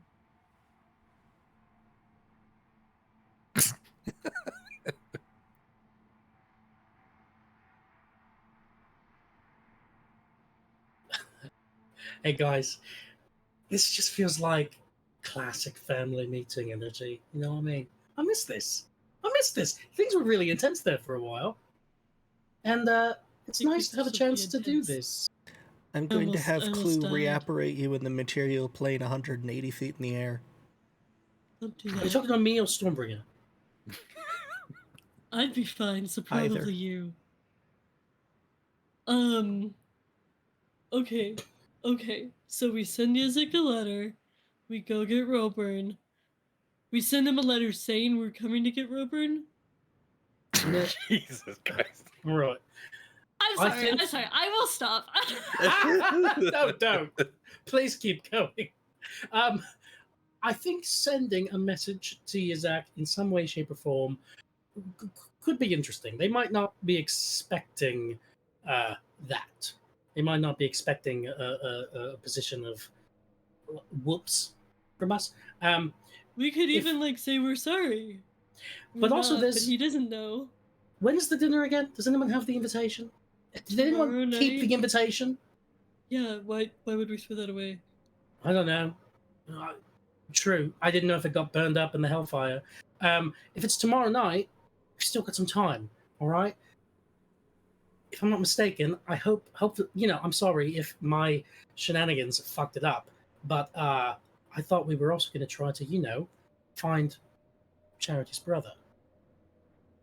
Right. So maybe we could do that before dinner, right? So we send Yizik a letter. We get a good sleep. What time of day is it, Andy? About 2 in the morning. Okay. We send Where are we Yizik a gonna letter. go to We sleep? get a good sleep. We could ask Griselda. Maybe we could find Griselda. We don't. Maybe know that's where the Griselda first- is. Can't. We can't. We just can't. Doesn't she have a thing that protects her from being found? That I I mean, feel he like gave these her? are eyes. So, just as a Wow. quick point, Charity is sort of looking over the letter on the Temple of Ryn parchment. If we want to go to this dinner, I think we actually have a pretty fair case in here. We need to speak. Let us break bread together. You are formally invited to a banquet in your honor, and I don't trust that, within the walls of the Temple of Ryn, Wednesday night at dusk, so tomorrow at dusk. I assure you, you will remain unharmed while within our walls until then, and if you continue to act in accordance with your best self-interest, we see no further reason to continue to pursue you. The description of that seems to suggest that they wouldn't see any need to pursue us afterwards if we continued to so act in wait, our interest. And they They're the promised liars. us that we wouldn't come to harm within the walls, which we were certainly within the walls, and there is a disconcerting amount of blood in the ethereal plane right now. They owe us the apology. My ribs were showing. I nearly died. They owe us. Yeah, I like that. Okay. Keep in mind, I'm purely also going on this because it's deeply funny to me to poke Yazak. He is a douche. So we send Yizik a letter telling him he owes us an apology. And we'll keep the peace on and come to dinner if he says sorry. And then we do something else. Go to sleep. Do we know any lawyers in Federo? I know. feel like if anyone would, it'd be you, Burbage. Right. I did. There was one who helped all the thieves. His name was Saul. He was great. Is he still around, Andy? The lawyer who helped all the thieves. Don't know. Yeah. I guess. Yeah. Okay. Yeah. There's no check for that. You just But can't imagine you would understand that information. But Bakari, do you want to cast a spell Um, and What- do either scrying or message? I forget what you're doing. yeah. What do you guys want me to do? Just send a message, or want me to look in on him? I think sending a message to him is probably going to be the better course of action for him. If you're able to look around, that might be more usefully done with Roburn. But let's see, it's 25 words, right? I believe so. All right. Yizik, dismayed, you broke your promise, have come to significant harm within walls of Federo. Please provide second dessert course by way of apology. Burbage avoids red meat generally. Ta. Oh, Ah, Really quick, I'm sorry, which level is that spell on? Sending What is is it called? third, I think. third Third. or fifth? I forget which. Oh, I just found it. Thank I think it's third. Scrying might be. But I could be fifth. wrong. can they find us? Can they tap that? Can they track that? The source of that? Oh No, shit! It's never happened yet. I mean, fair. Also, to be fair, if anyone was going to, it would probably most likely be me, since I seem to have the weird ability to backtrace people through psychic connections. But Yeah, true. no one else has ever seemed to be vaguely prepared for me doing that. So,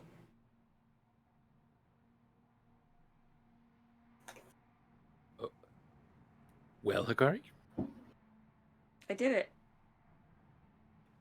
What? so you send that message? Yeah. Okay. Yeah. I put it. I cast it and everything. Awesome. So sending that message, you latch on through the planes, because sending goes through planes. And you don't hear anything for a moment. And then our apologies, I'm afraid. That was on us. The Red family can be Mostly dead. impetuous. Please let us continue to talk, and your friends will be fine.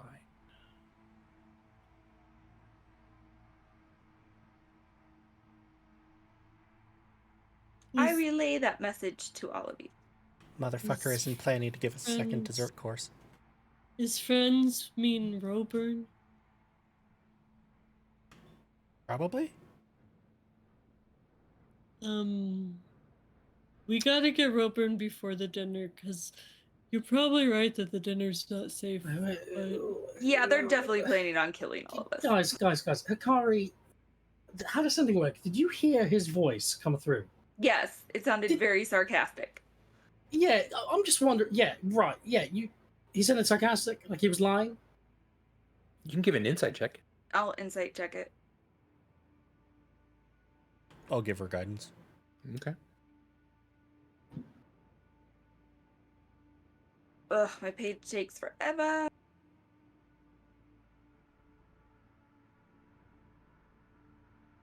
Hikari, do your best Yizak impression. Just repeat exactly what he said in your best Yizak voice. God, I do that. 'Cause Okay. We've got to hear it, Hikari. That's really... It defeats the purpose. If we don't get to hear it, what's the point?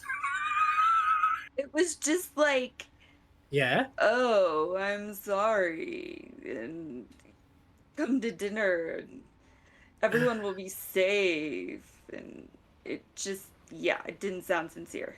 All right. Okay, I rolled an 18 on it. Plus a With an guidance. 18. Oh, and guidance. What's guidance? Oh, I can roll it. Sure. Oh, So, sorry. I agree Look that at your impression of him sounded 21. quite insincere. What did he sound like? Thinking about it now, thinking about the tone of voice, it's possible that there was a bit of sarcasm and he was just trying to like lure you out. But thinking about it now, the way he genuinely almost felt like a needs you to come to the dinner and is willing to completely essentially what he was doing is what you might have suggested at first was him being sarcastic, was more him feeling incredibly embarrassed about what the Red family had done and broken this truce. Since you said that it was kind of a thing that sort of they started, he wants to kind of quickly, through 25 words, really make amends here, and make it so that you'll come to this, with the added little sting at the end of, don't forget I have your friends. And that was also a plural word there, that wasn't singular. I tell all of you this. I don't know who he could have besides Roburn. Everybody else we care about is in Cliffmill. Right? Well, there was the person that contacted me who said they were with Roburn. I don't know that person. Enemy and middle.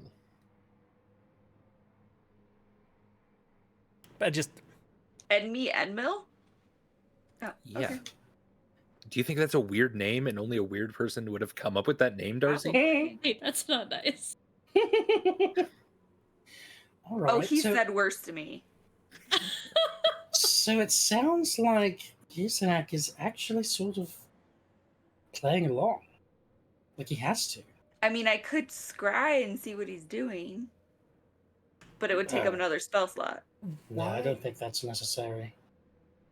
Hopefully you're going to go rest, though, too. What does, So, just before anything else, sort of from what Akari said and the tenor of the message and etc., is there anything that I can think of that would be making Yizak so antsy to have us at this dinner?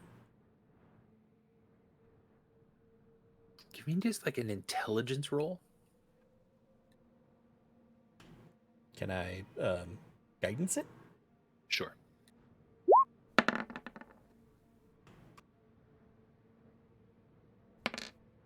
$20. Your the way this letter, the fact that he showed up in person like last night to give this to you, the idea that he's put Griselda in place to kind of like watch and make sure you're not doing anything, but also to like kind of keep you around, the tenor of the message that he sent back,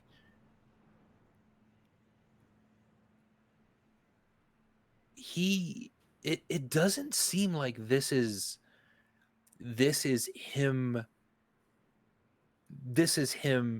like trying to capture you or something like that, right? Like he knows where you are at several times during this when he stint showed in up to deliver the message, it could have Right. just been the Red family and the city guard. Absolutely right. This is him legitimately trying to get on your good side for something. Like, you think he kind of needs something from you. It is a And- bit of what this feels like. Because of the rest of it, I don't think that thing is. I don't mean that the thing wouldn't result in harm, but it's something that can't be solved with harm. Precisely. Right. Exactly. Right. Yeah. It's he's not. Yeah. There's something that you still need to be willing to do for him. That he wants to make sure that there's peace. And honestly, maybe that's just genuinely it. He doesn't want this fighting anymore. He has his goals. You have your goals. What if you just stopped hurting each other? Like, maybe that's it. Yeah. So I guess that's sort of the thing you're getting from this is it's nothing that he couldn't have already done. He needs you to be willing to come here, and somehow participate in what he considered, at least what he wanted to say, was talks. He wanted to talk about perhaps your aligned goals in all this. Yeah, that's the sense you're getting. You don't feel that this is some sort of magic trap or that he needs someone's blood.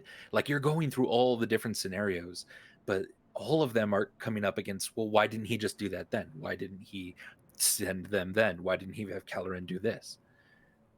Yeah. It isn't adding up, other than he legitimately wants to talk. The only other thing, kind of wondering about, do I think there is any possibility or likelihood that he is doing this sort of separately from the other forces of Behelit? Like, he's in Behelit's camp, Right. but like, he delivered the message. Right. Because putting all these different things together, all the different forces that are having their own goals, there is very distinctly a force that wants Burbage dead. That was a huge thing. Everyone keeps trying to kill Burbage for some reason, even Behelit themselves, right? Even when Burbage died, Behelit themselves tried to prevent him from coming back. That's a huge goal. It doesn't seem like that's Yizik's main goal at the moment. Otherwise, again, why didn't he just try to do this when he had the chance? Or I mean, also, even to the point of, even if it wasn't the entire Red family showing up, he's a very capable wizard. Right. He also was sort of in charge of Lycos, who had Burbage captive, who did kill him at one point, but it didn't stick. And so they should have just ended him entirely there. It's weird. This feels like he's going rogue a tiny bit from some of the main themes that that a lot of these people have had. You don't get the sense he's betraying any No. of it. No. But just that, but to his point, I guess that the thing I'm going on is there enough evidence and the rest for when he says, our goals may not be as misaligned as you think, or whatever that line was. Yeah. He might be referring to himself or some sub-faction of the Sure. group supporting Behelit that actually might have goals that don't include killing everyone in the family, which at least a big portion of them seem to be killing everyone but me. Yeah. Yeah. And then Hakari had a question about, did you want to spy on anyone? I mean, is there anyone we know from talking to Ire that there's not much point in what's around him. Yeah. Like, he's just underground.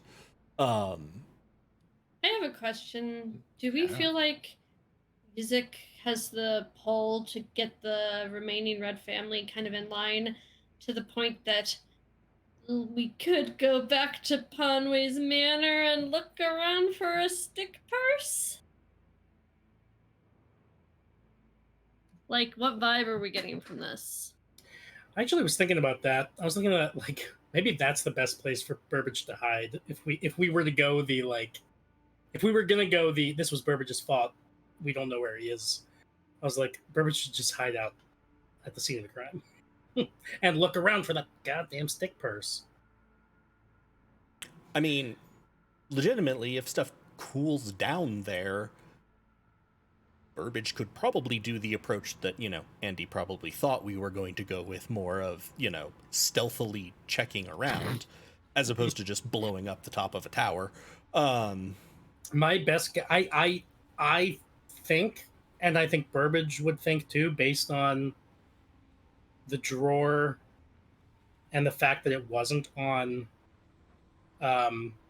Sadness, Burbage suspects that the other Goliath has the cigar case.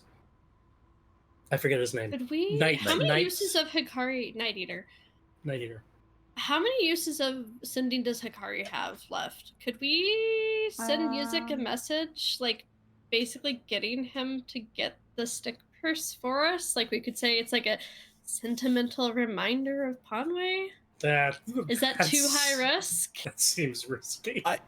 I think that given that we know Ponway went to great lengths to conceal where he was, pointing them to Primarily from Yizik. primarily from Yeah. Yizik, who, regardless of anything else, we know wants Ponway very, very dead. Like, Yeah. it might not even be related to the rest of this. He might just fucking hate him for personal reasons. I don't know. That's relatable. Ponway's an asshole. But, you know, I don't think... I think that saying even, like... I think that explicitly asking for permission to go through Ponway's manor is sitting right at the edge of my risk tolerance. Specifically mentioning the cigar case is out the other side. Because if nothing else, we'd always had the plausible deniability of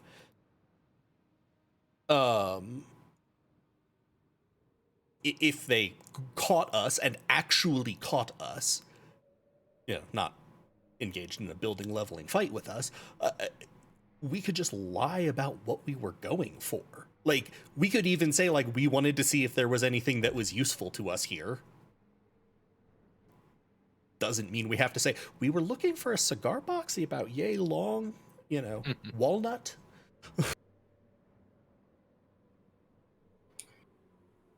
It does seem to suggest that Ponway had things for you that were not this. Does the voice in my head have any insights on anything? As he's looking through sort of the pieces, he is like, "Oh, this wizard was sloppy. He had his hand in far too many fires.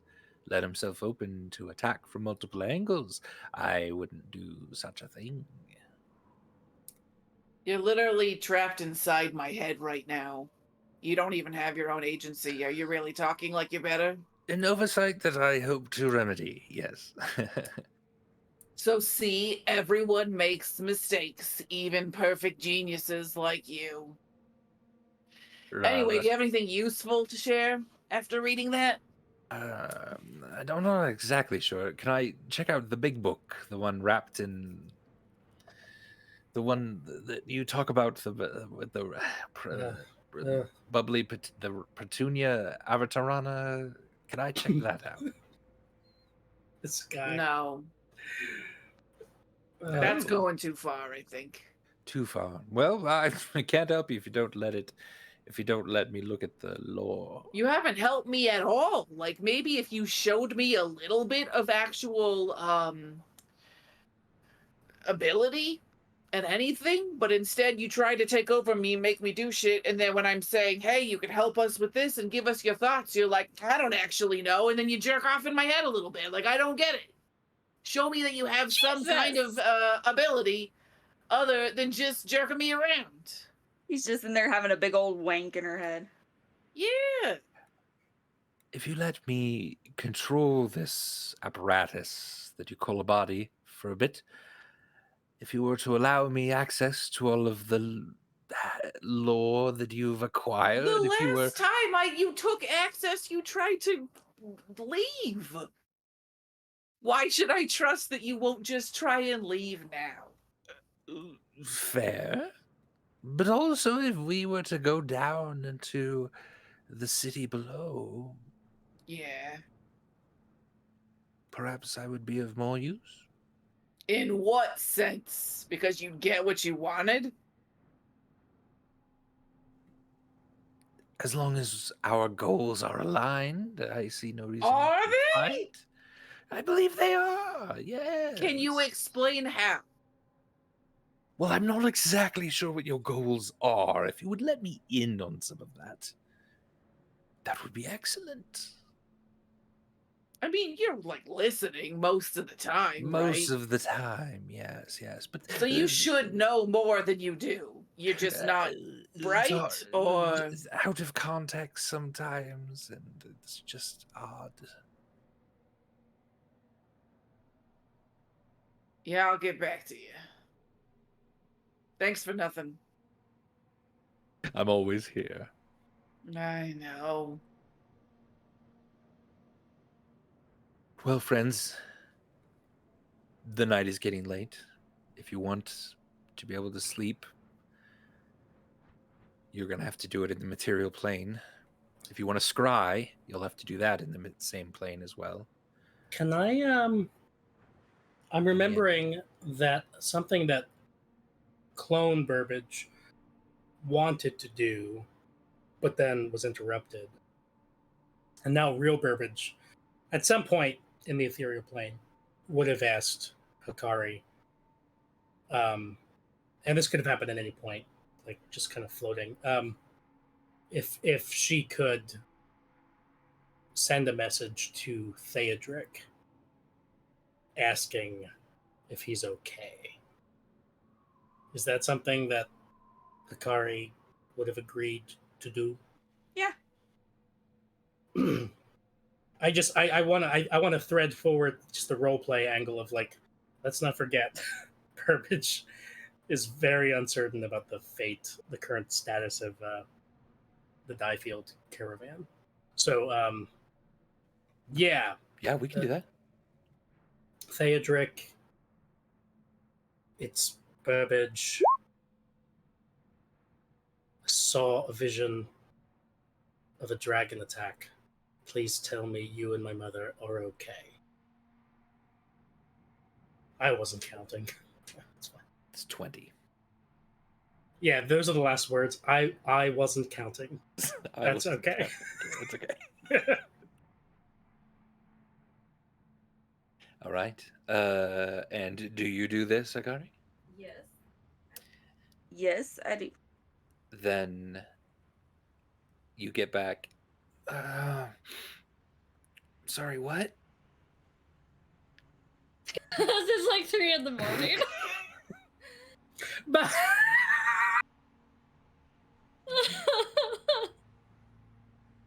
okay, but that means Waste of a fucking spell. no. That means he's that okay, probably. that because only the target of the spell could respond, right? Correct. Yeah.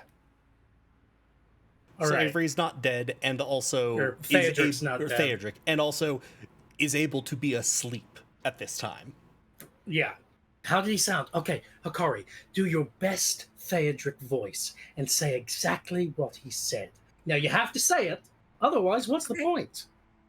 I'm sorry, what? Oh wow, okay. Does that All sound right. like him? It's a bit close. Now, did he sound like he was A, dying, or B, being woken up in the middle of the night? B. Great. That's all I needed to know. Thank you. No problem.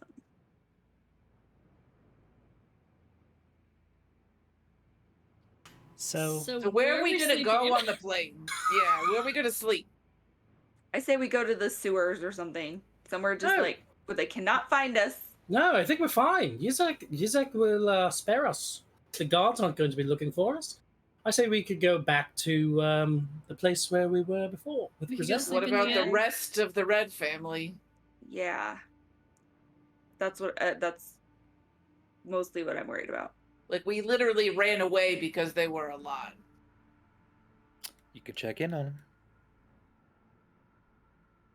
him. I can't recommend trying to scry on Caloran. Just gonna say. Since I wouldn't recommend doing that to me. Night Eater, on the other hand, yeah, maybe. But also, while there's a danger of them going rogue, I suspect that Yizik will have reeled them in again. And I don't think he was lying about wanting us to go to dinner. So, I don't know, maybe we can find Griselda again, and if they come and attack us, she can call down the army on them? Oh my god, just imagine. Is there anything we could do that could piss Caloran and Night Eater off more than just fucking walk openly in Federo again? They were probably pissed that we were able to do that in the first place. Now we've killed 2 of them, and we're still getting away with it. That's amazing. I'm going to say that Caloran probably doesn't have the emotional control that I do. I mean, I'm good for round 2. Nope. Burbage and I are still very close to death, if you will remember that. Well, Yeah. you mean the 2 death fails? Yeah. The failed death saves? Right. Yeah. Oh, I how do keep those go forgetting away, those. Andy? Do we know? A They long went away rest. like 1 per night, it seems like. Okay. So I just want to get in Um, one long rest. So I'm do we like, wanna- trying to get my spells back. Let's Do we one of wanna us go and check destroy- the inn. Do we want to destroy these bodies so that they can't resurrect them, come here and find them? Yeah, we should throw them into the Hellfire for sure. That was going to be my suggestion. Sure. Not the spine though, right?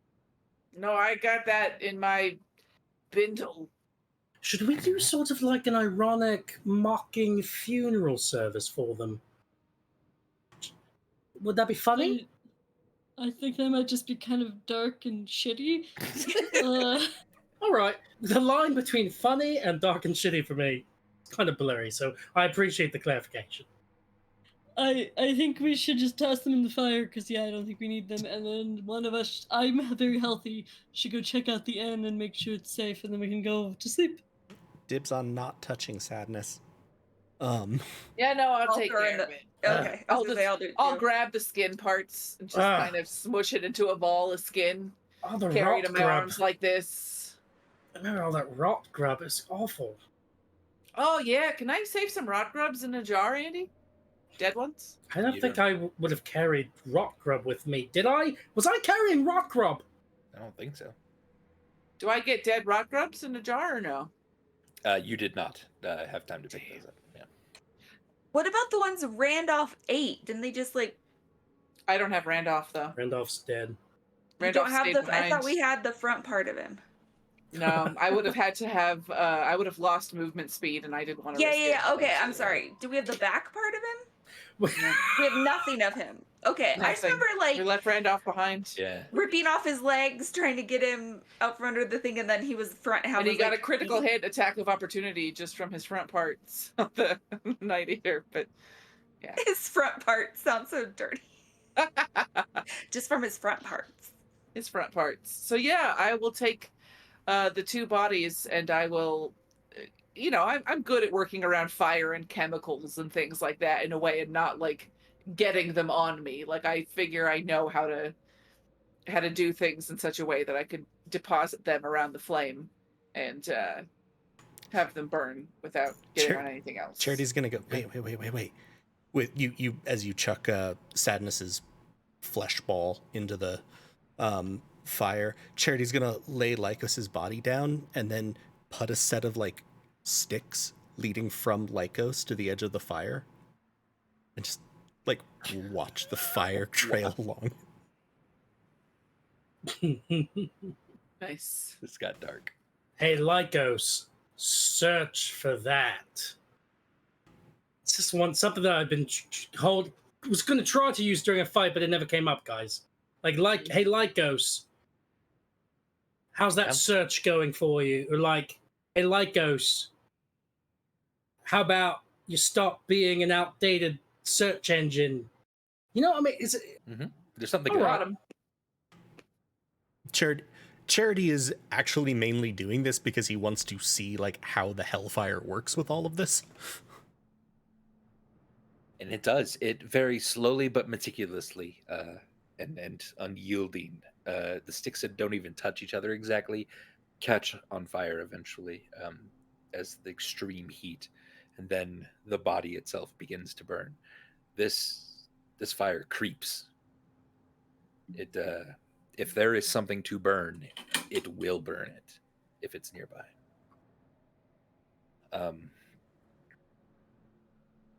Yeah. The bodies are burned. The ashes dissipate into the ethereal night. What would you like to do? Charity's gonna also hold up a hand. How did I not burn down the entire material plane when I used this as a child? Like, it can burn stone. If we had the answer to that question, that could probably be real useful.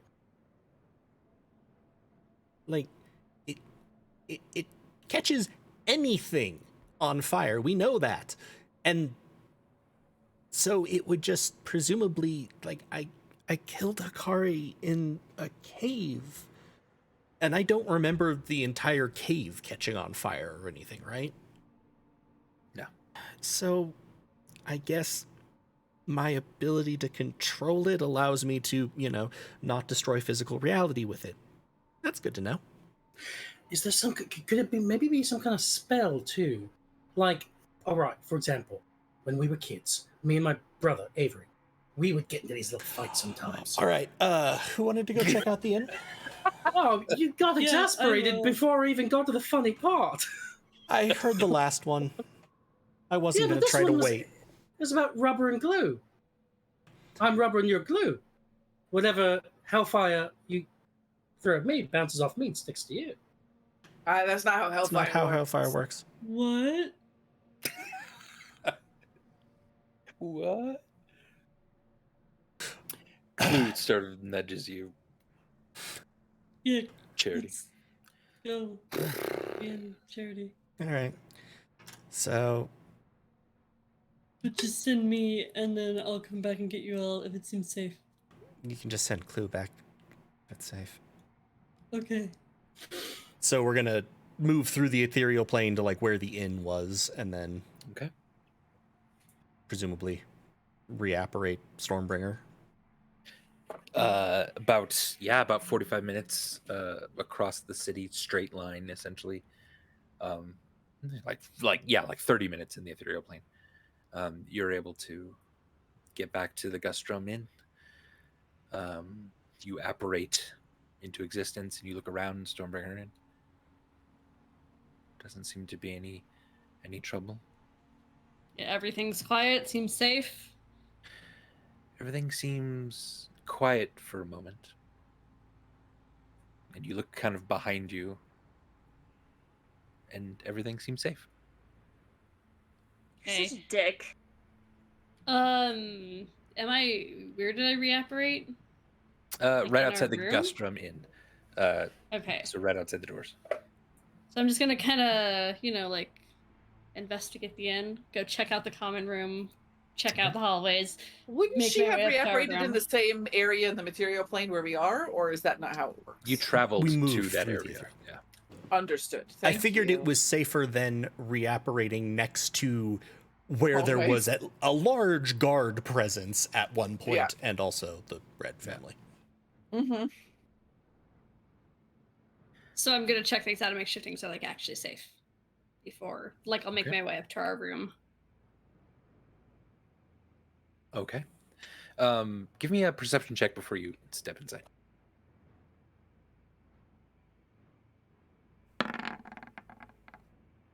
Oh, I rolled terribly.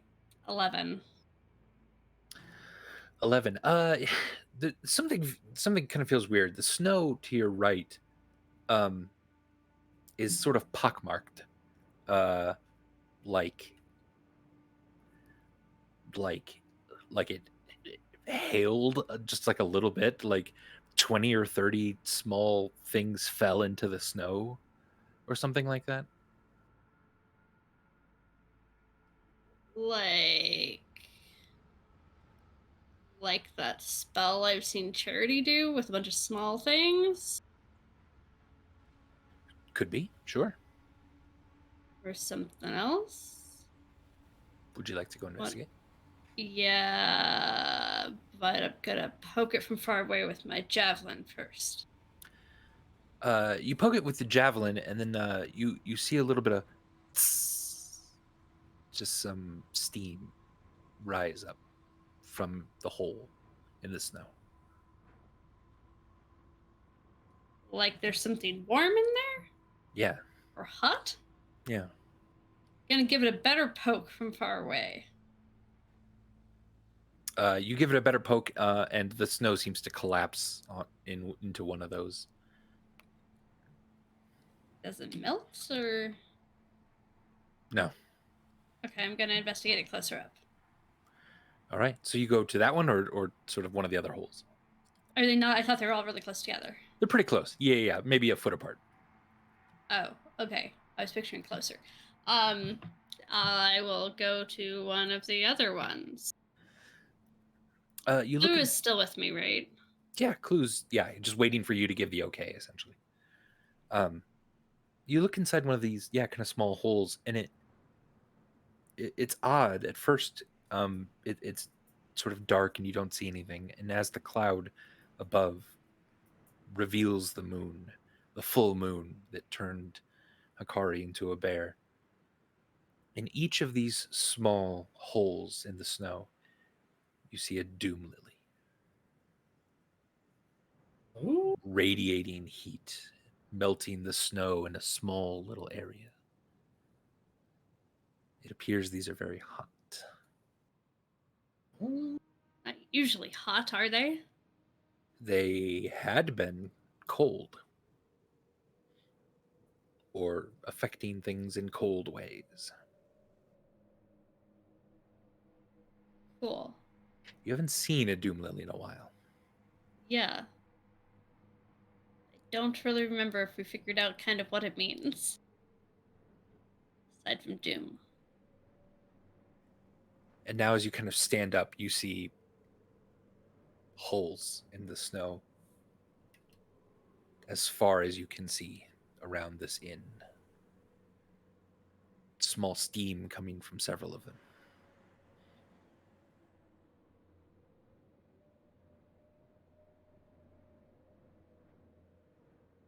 That seems ominous. I'm gonna go back and tell people and be like, hey, we should go sleep instead in that guy's apartment that owes us a favor because he stole my dagger.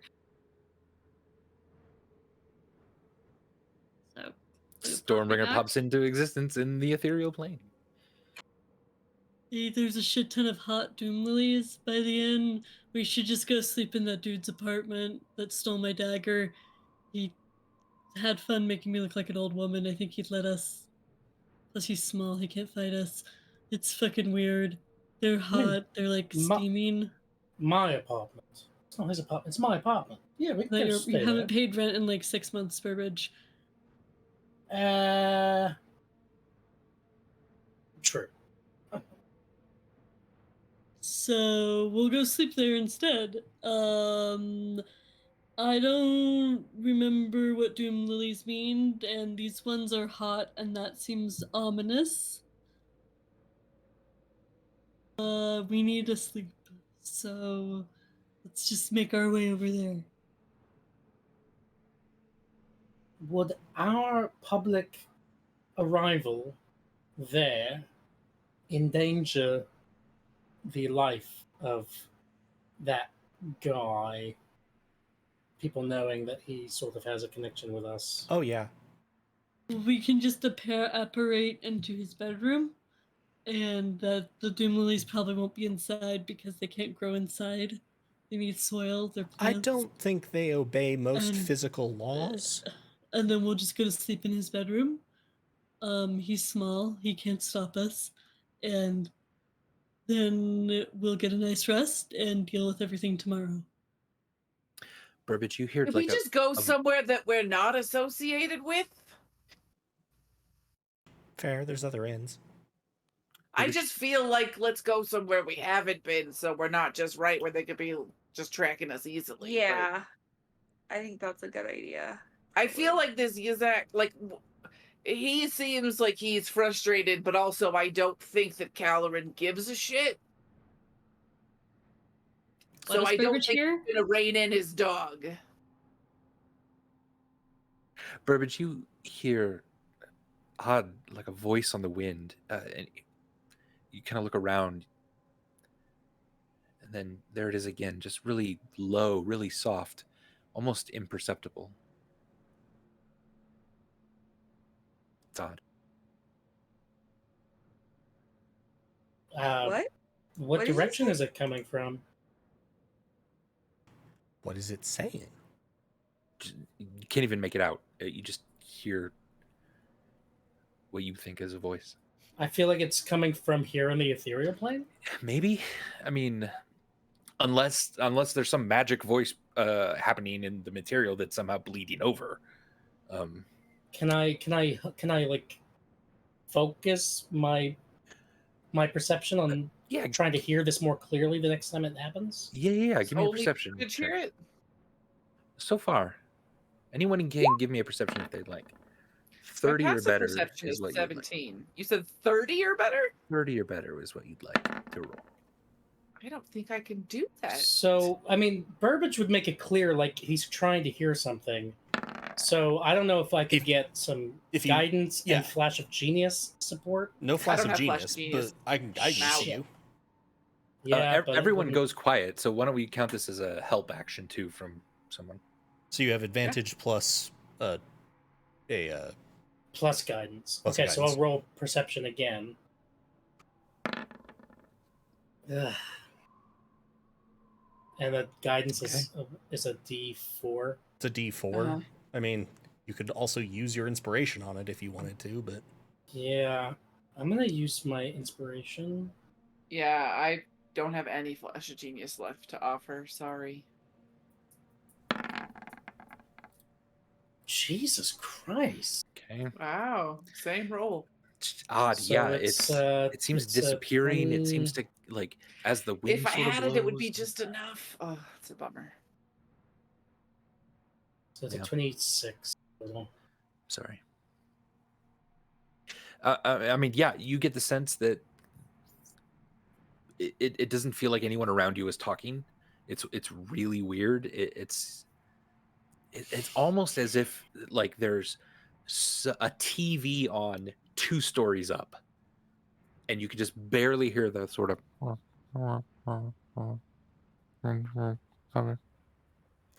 just enough to make out that it feels like a voice and nothing else. does Burbage with even the 26 that he got feel like it might actually be coming from the material plane? Possible. That it would have to be a pretty serious voice spell or something. Magic. Could It would- we move like not very far from where we were, but like just like a block over and down a corner in like an alley or something and reapparate maybe Stormbringer and Charity? Sure. Let's do that, and then we'll be able to. And I know that it would require another, round, but Clue is essentially on standby to just be like, and we're back. Yeah. Sounds good. You both flip into the material plane again. So again, if any Federo residents see this man, please alert the authorities as quickly as you can. And in the air, 20 feet tall, a giant image of, at first, what you believe to be Charity, but is Caloran, is very slowly rotating so that the entire city is able to see this. This booming voice is echoing throughout every single street. They're looking for Caloran now.